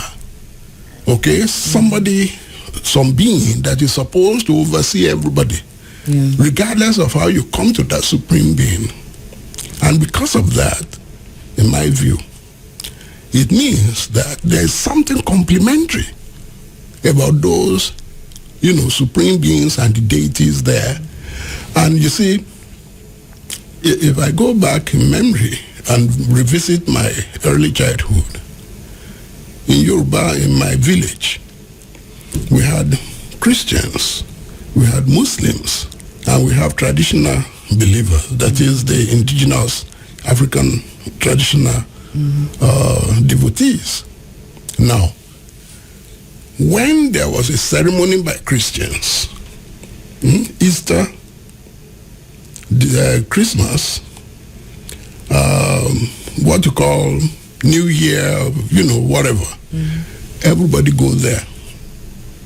When the Muslims are having their own thing, all of us go there to support them. And when there are traditional things, everybody goes there because it is recognized that we are all trying to achieve the same purpose. Okay?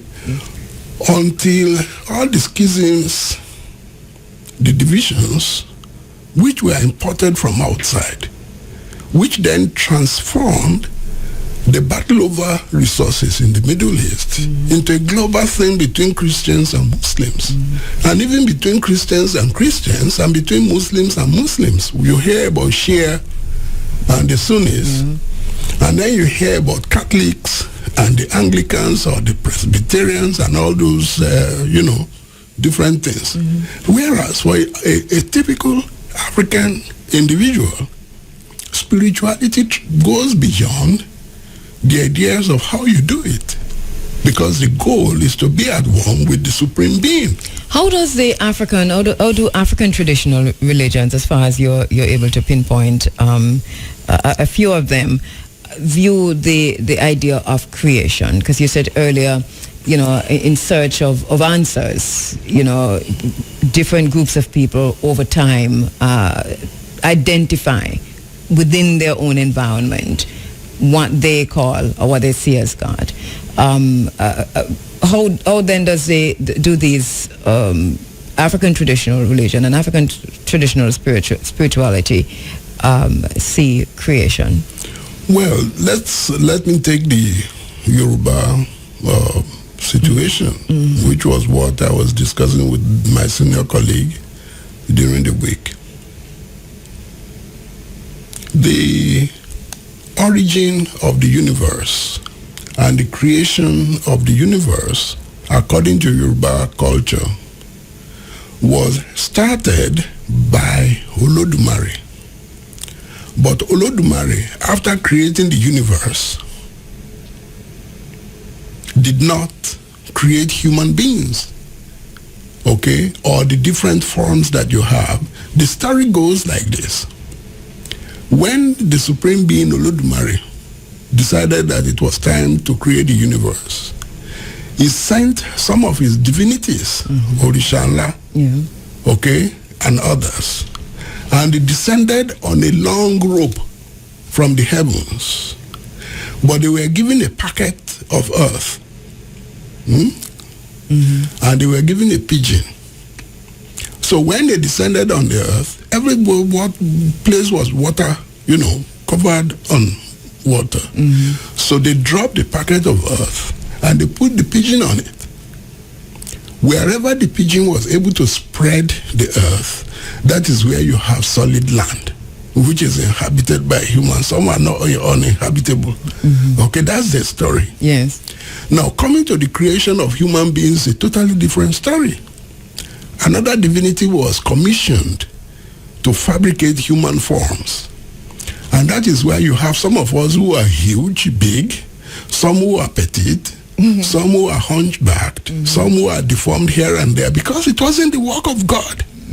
So, because God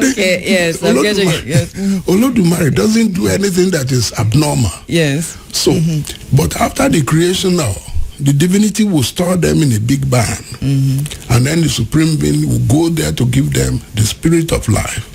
And then they become human beings. But before they go into the world, they have to go into another divinity's residence to select a destiny. That is why some of us work so hard, but we are never rich. It's not the making of God. It's because of the destiny they have chosen. And that is why some don't. Well, that's a pretty good explanation. You see, I wonder if we can choose again. Well, it's a one choice. It's a one choice, but there are ways of ameliorating that, which is a totally different story. But where I'm going is this. These are myths of origin. Yes. They are not necessarily lies. Okay? They are not just fables.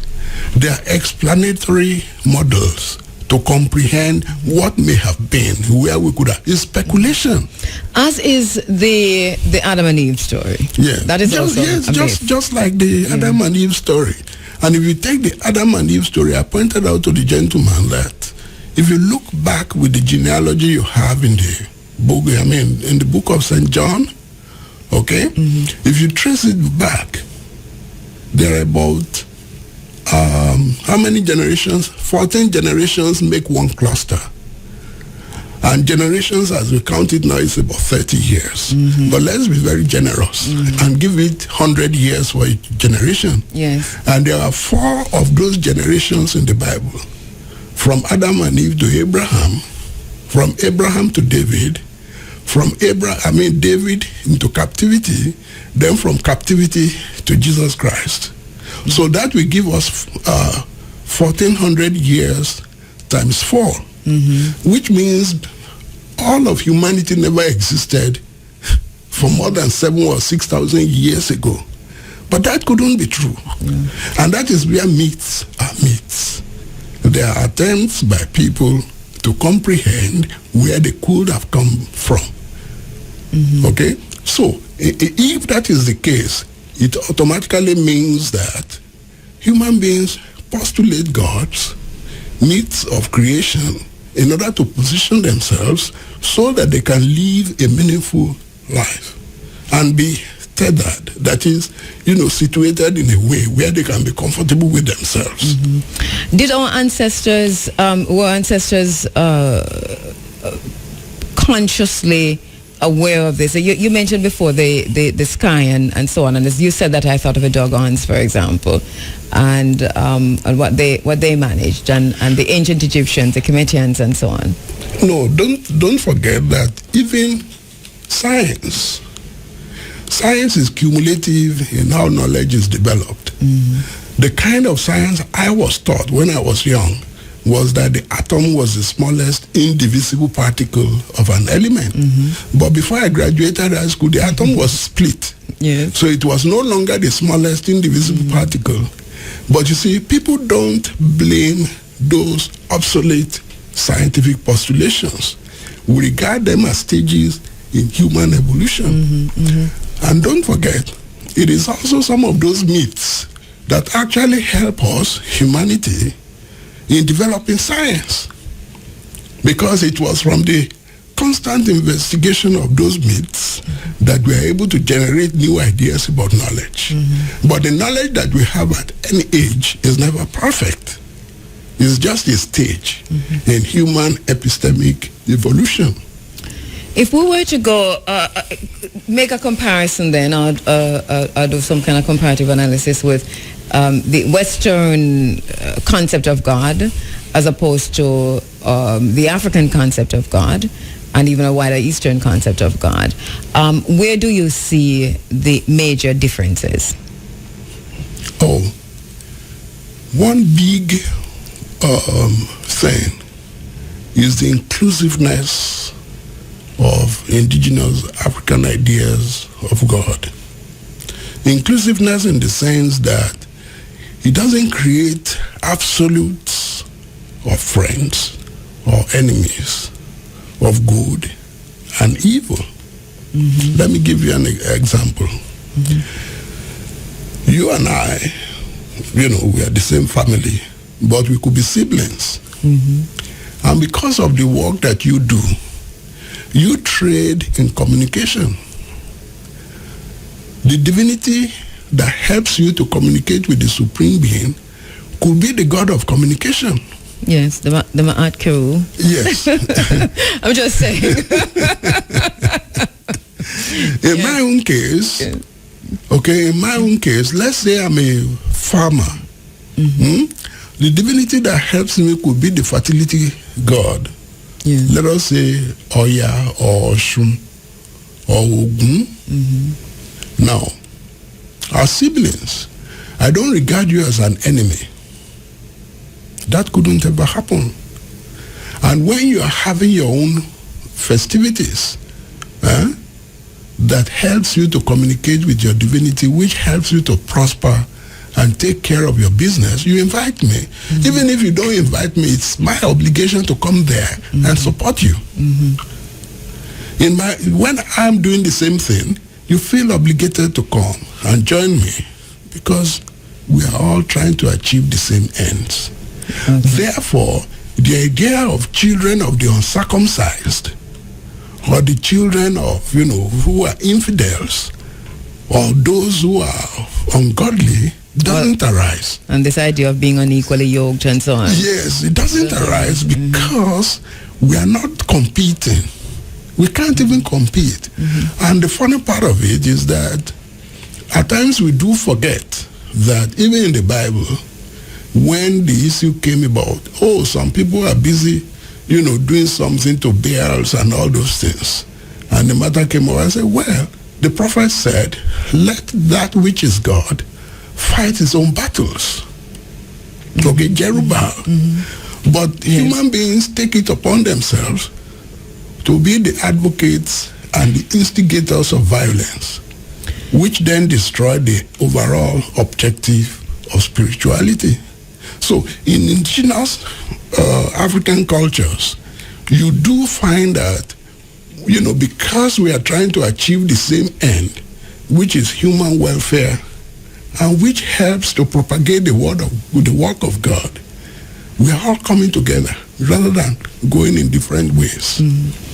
So those are major differences between the two concepts. But Africa in recent times have gradually changing, and I quickly want to talk about that big statue that's put up in Nigeria. We haven't said much about it, but they have the biggest statue of the white Jesus in Nigeria now. Is that a true story? Because it's all over the internet. No, I'm not familiar with that. I'm totally ignorant. So Nigeria has just mounted something. Looks like the one in Brazil. You mean one of the churches? The Catholic Church, I think. Okay. Has mounted. It's. I hear it's bigger than the one in Brazil, Christ the Redeemer. Okay. But it's a white Jesus, and it's massive, and it's all over the social media. I haven't tested it to see how. Yeah, I'll go check it out.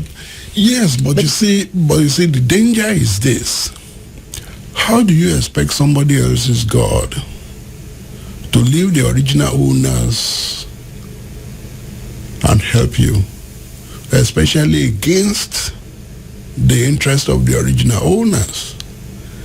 What I'm trying to say is that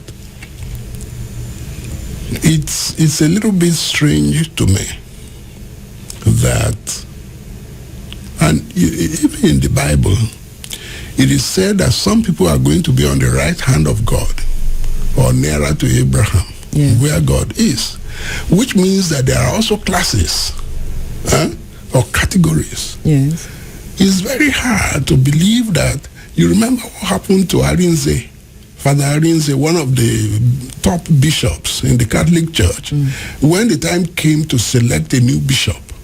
The man who was right there in the conclave, who was actually next to the Pope, he was passed over. And then somebody else was selected. What I'm trying to say is that there's no problem as such, but people must realize that in all aspects of life, there would always be differentiation. And if there are differentiation, it means that who gets what will also have to be factored into it. And you see, I don't know the mind of God, whether Olodumare or Allah or Yahweh. But if history is anything to go by, within both Islam and Christianity, there are all kinds of differentiation, classism, and all those things that take place. It's only within indigenous African religions, which is part of what we'll be doing in August, that you find a kind of equality between male and female. We did have priestesses, who were way more powerful than kings or monarchs in Yoruba culture, for example. And in many Yoruba towns, as I have always been saying, research has shown that in many Yoruba towns, you would have a king who has his queen and family. But then you will also have a queen who is different from the king's family, who presides over women affairs in the same village. So the idea of female marginalization and all those things was totally alien to many Yoruba societies. And that's why I mentioned, when you look at Yoruba talk about having a child, nobody asks the question whether it's male or female. Oh, you've delivered a baby. We are happy for you. Everybody come there and bless the baby. It is only tangential whether they are going to, is it a male or a female? Because the blessing of God could come in any form, male, female, or anything. Therefore, what I'm saying is that if you look at indigenous religions in Africa and their notions of God, it doesn't make all the differentiation that you find in the Arabian religions that have been imposed on us, which has now affected our outlook on the world. You see, and that is where we need to pick up from, I think, in the next conversation. But for now, you mentioned August, and we have just about 7 minutes left in this discussion. We wanted to open the phone lines, but I think we're not going to be able to. But let us talk about what's happening in August. I think this is very relevant, and especially for those who are searching and those who want to know more about ourselves, about our God, about how we started, where we came from, African traditional religions. What's happening in August? Well, I think it's from the 8th of August to the 13th of August. We're having a symposium at the Obafemi Awolowo University in Ile-Ife. And Ile-Ife is the cradle of Yoruba civilization. That's where creation is supposed to have started. And there's a myth that there is actually a spot in Ile-Ife where if you want to go to heaven, you could actually go in there and then you find yourself on the other side of the really? world. Yeah. It's a myth. Yeah. It's a myth. We're marking that down. It's a myth. Yes, I don't know if that is still there. I wouldn't want to even go because I'm still enjoying the little that is. so I wouldn't want to go. But you probably could go and come, Yes, so but what that whole symposium is about is that we notice that there has been so much that has happened to us collectively in our metaphysics, in our epistemology, in our social living, a lot of it a function of the fact that we have deserted, we have abandoned, we have moved away from the, those aspects of our culture that conduced to the fact that you could travel from here. In those days when you didn't have automobiles and all that, you could go on your mule or walk from here to Kingston without molestation. And people would take you in, not even knowing where you are coming from. All of that is gone. People are now so anxious about virtually everything. We believe that there is an aspect of our spirituality that we need to be able to blend with modernity. But if we don't strive to understand those aspects, they are going to be dead forever. And if they are dead forever, humanity would have lost so much. And we believe that there is no better opportunity than now to begin that process of reclamation. And the UN has declared, I think it's 2014 to 2024, as a decade of the peoples of African descent. We believe that globally we need that taking place. And we are encouraging not just indigenous African practitioners on the continent, but in places where African religions is even way stronger than in Africa. Brazil, Haiti, Cuba, and various other places, that we want all of us to come together, okay, and begin the process of the redemption of our ancestry, so that posterity will know that people actually cared, okay, so that we can move away from all the disabilities and and the problems attendant on embrace of either Christianity or Islam. We are not saying to anybody not to be a Christian or a Muslim, but we are claiming that there is need to recognize that there was something very deep and very useful about indigenous African religions, which is not antithetical to either Christianity or Islam, and which we can begin to cultivate. It's a matter of reconnecting to ourselves. That gap, that chasm, that there needs to be that bridge between us, and especially people of African descent in the diaspora, between us and that aspect of ourselves which we are losing. I hear you saying that if we don't do this, then they'll be lost to us forever. But they'll be lost to us forever, and we ourselves, in terms of our spirituality, in terms of reclaiming ourselves, are lost forever if we don't. And even more significantly, the absence of cooperation between us. I mean, look at the market in Nigeria alone. Goodness, Okay? And all we are trying to do is to export to Europe and America with all the restrictions and everything. And some of that, and that knowledge that is not known among ourselves. Because of how we have been miseducated to view the continent of Africa, Nigeria, Ghana, you name it. So when is this event, the symposium? Where and how can we all be a part of it? Well, it's at Obafemi Awolowo University, Ile-Ife, and it's August 8 to 13 of this year. And immediately after that, there will be the Osogbo Festival, which is one of the best preserved cultural festivals that still exist in Nigeria. The idea is to dovetail both, so that when people go, they can actually have 2 weeks of immersion, into both the religious and the cultural aspects of, Yoruba society.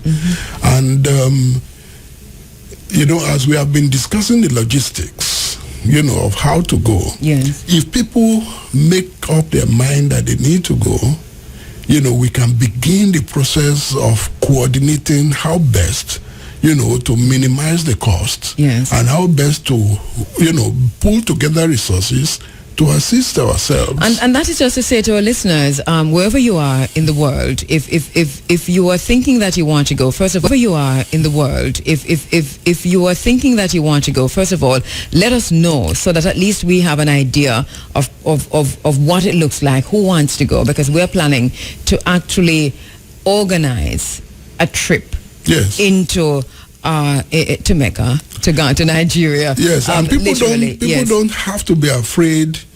You know, oh, we hear about Boko Haram today and this and that. I tell people, just 2015, I went to Nigeria at least 3 times. You know, the white people are still going all to Africa. They're going in droves, and the Chinese are going in droves. We're the only ones who are talking about we're afraid of this and we're afraid of that, because it's also part of a narrative that keeps us apart. Between Amsterdam and Lagos on one trip, I actually was wondering whether I was going to Nigeria, because there were white people and Chinese people on that plane more than black people. Yes. And then I was asking myself, where am I going? Am I going Are you on the right flight? Did you actually use the right gate? Yes. I know. So you see, there is so much there that we can gain by cross-investing, by harnessing resources and all that, which we are not doing. Well, we're planning that trip, and we want for you to, first of all, intimate to us, let us know, indicate to us whether or not you are interested in going, so we can begin that process of engaging different stakeholders to arrange that trip to Nigeria in August. We're so out of time, Dr. Biwaji. I apologize again. Yes, thank you very much for having me. And all the best for the new year. And to you too. The new year is actually also part of the vestiges of the metaphors and the symbolisms that have been imposed on us, but we have to live under it. So we wish all Jamaicans peace, happiness, and prosperity for the new year and beyond from the ancestors. Thank you so much, Professor Tunde Biwaji, as usual. A powerhouse of information, helping us to understand ourselves. And we're very happy that you're here in Jamaica, by the way. I'm very happy that you chose Jamaica. It was destiny, meant to be. Professor Tunde Biwaji there. This is Usain Bolt bigging up Cabo. Thank you very much, Usain Bolt. All right, it's time now for the bottom line.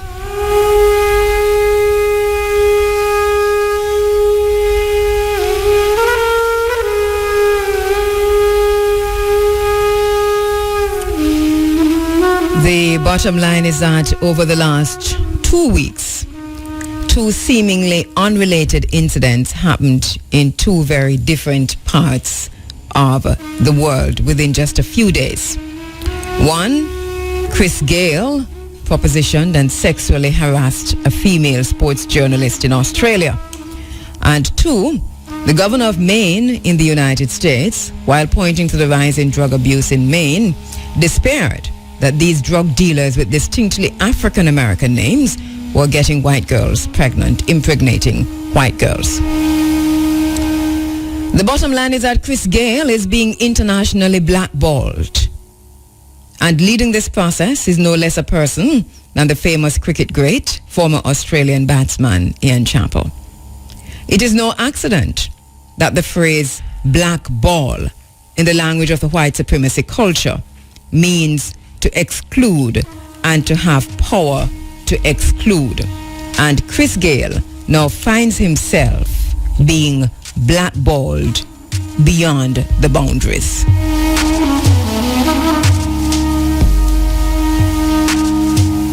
Just over a week ago, one of our foremost Pan-African activist scholars, the renowned psychiatrist Dr. Francis Cress Welsing, transcended.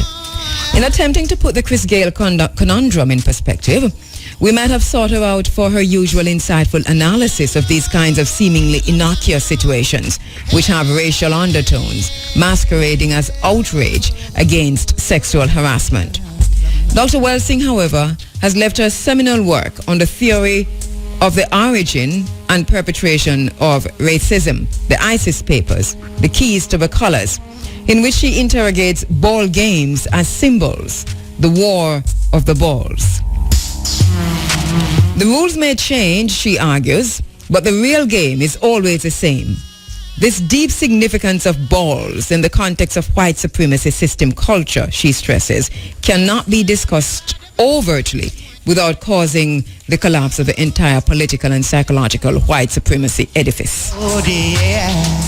It is against that background that Welsing dedicates an entire chapter in her book to all of the black men who, through sports and through ball games in particular, symbolically are recapturing the balls. For this is also a part of a struggle. Welsing in her dedication argues that these sportsmen are forcing the oppressors of black people up against the psychological wall and thereby heightening the contradiction. The bottom line is that in situating the Chris Gayle fiasco, it is necessary to do so from four perspectives. 1, cricket as a great relic of colonialism. 2, the axis on which world history turns, which is symbolism. 3, cultural misorientation, social amnesia, and Eurocentric curriculum. And 4, the threat to white genetic survival, as underscored by the racist governor of Maine.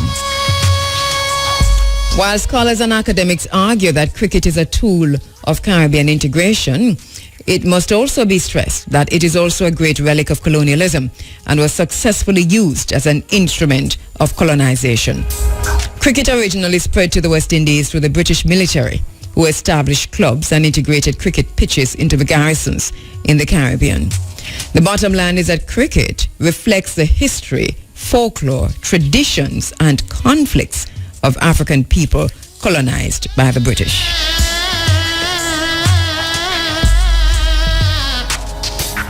Brown is correct. The axis on which world history turns is symbolism, and the axis of world history is making conscious the unconscious. So where are we going with this?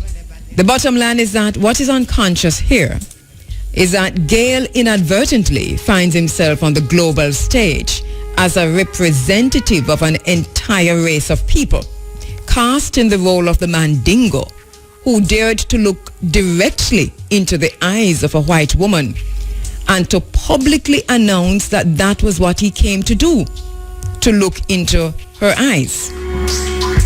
The bottom line is that it is by decoding and translating symbols that we can confront those aspects of reality that generally we would prefer to ignore, or in this case, symbols ignored by Gayle himself.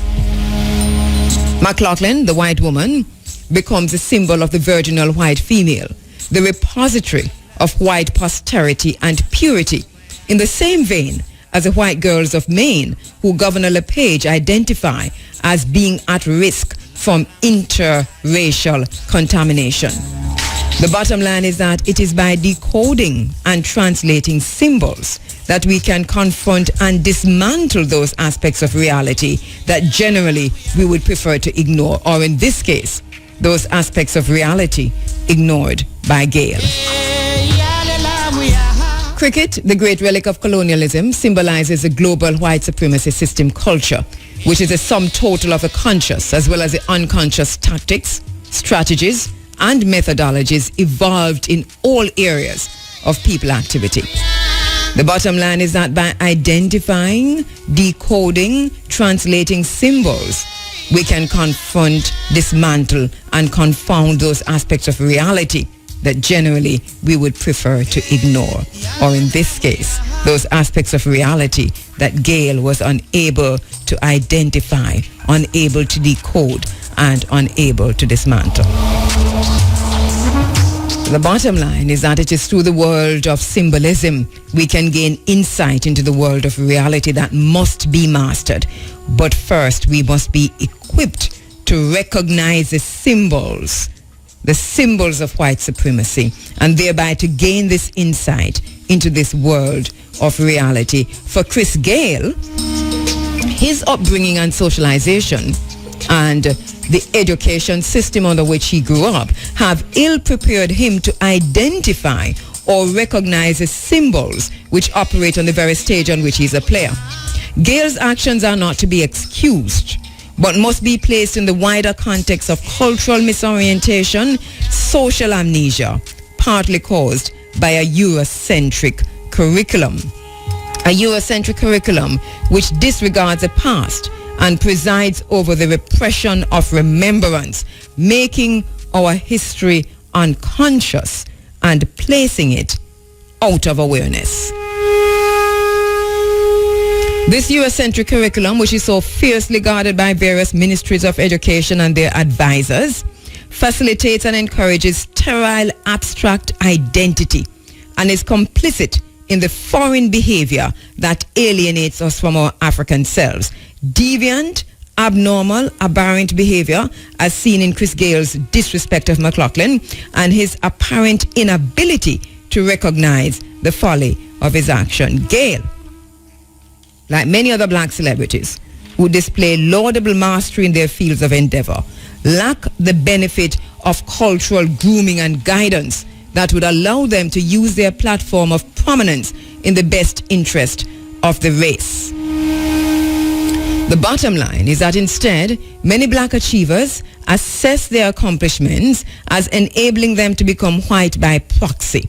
Their miseducation have misinformed them that being white is the ultimate success and bedding a white woman is the ultimate prize.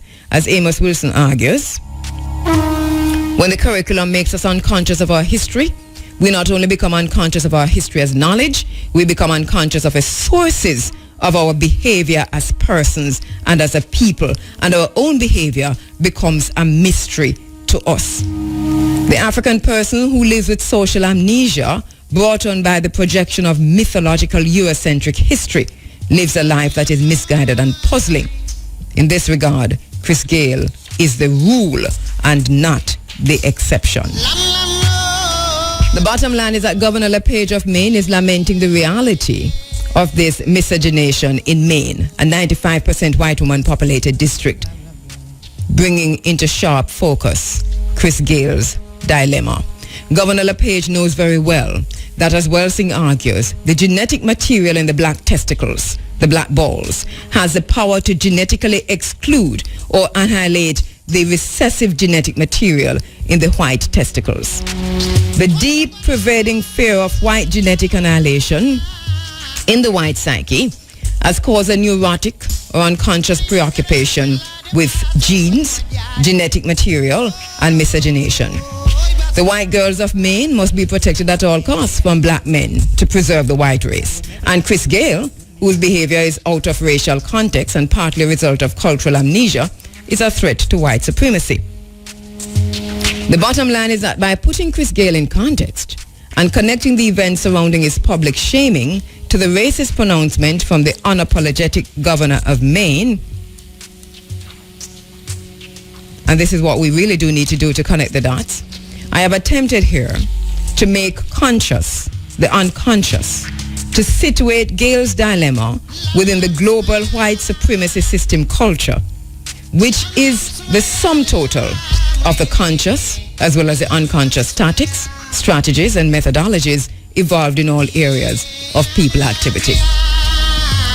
And finally, as Welsing reminds us, events in the world of symbolism are far ahead of events in the world of conscious reality, because the world of symbolism represents a more complete recording of the totality of reality data in the brain computer.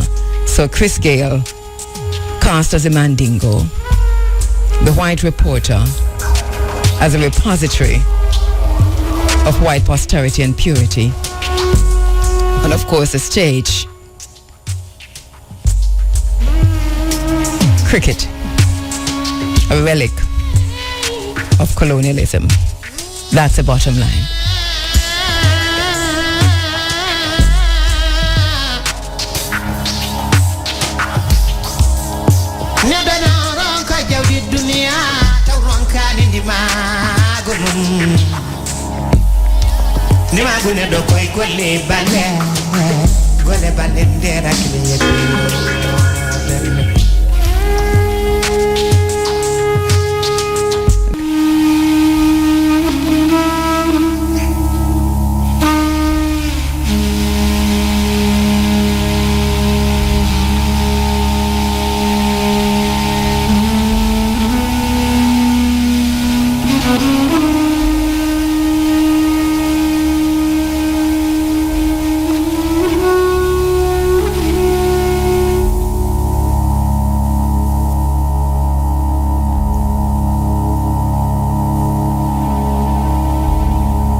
one question because there's a lot of people. Oh, wow. Okay. I'm sorry, women. Okay, one question. Yes, go ahead. My name is Dewan. I'd like to tell you thank you for your time. That's the most important thing you give, can't get back, and your insight for you and Dr. DeBrew. My question is, can you speak to maybe the psychosis? I want some understanding of how can some of our most brilliant black minds, our intellectuals, our scholars, and leaders, such as Sheikh Anta Diop, Francis Fannin, Dr. Ivan Van Sertima, and Kwame Nkrumah, just for a few, who developed so much time, gave so much time and upliftment for our people and sacrificed their lives, put their lives on the line, and sacrificed their careers and turned around and marry European women. I'm serious. I really baffled that because you listen, when you read something from Sheikh Anta Diop, I'm like, you went through hell to prove that the Kemetics, they were black. And you read Francis Fannin, black skin, white mask, and all this greatness, but you had white women. I don't get it. What white women want is what white women get. Under the system of racism, white supremacy, a white person said to me recently, Dr. Welsh said, a battalion of white women can control all of the black men. I mean, in other words, that's the power of white supremacy. See, if everybody close your eyes. Okay, now I'm going to say something. All you have to do is track what goes in your mind. The most powerful, the most beautiful woman you've ever seen. The most handsome man you've ever seen. Now, what image went in front of your eyes? No black person, please don't tell me that. Wait a minute. See, in other words, we are either in a system where we are being programmed. See, I can ask the same question, close your eyes, and what image goes in front of your eyes? That's God. It's not a crystal black person. So this is just a programming, and so there's been programming. Black men have been lynched and castrated for thinking they wanted to think about considering thinking about it. And so that's like liberation, but it's at the same time being overwhelmed by white supremacy. You see, and so that's why, just like I mentioned, the gentleman that I know, knew a long time ago, said a white woman goes with a Harvard degree. That's what the rap people sing about. You want a mutt. You don't want somebody that looks black. You see, so you've got to, move around and ask the artists. And just think about, look, we're being programmed by racism and white supremacy. Let's try to change that program. Okay.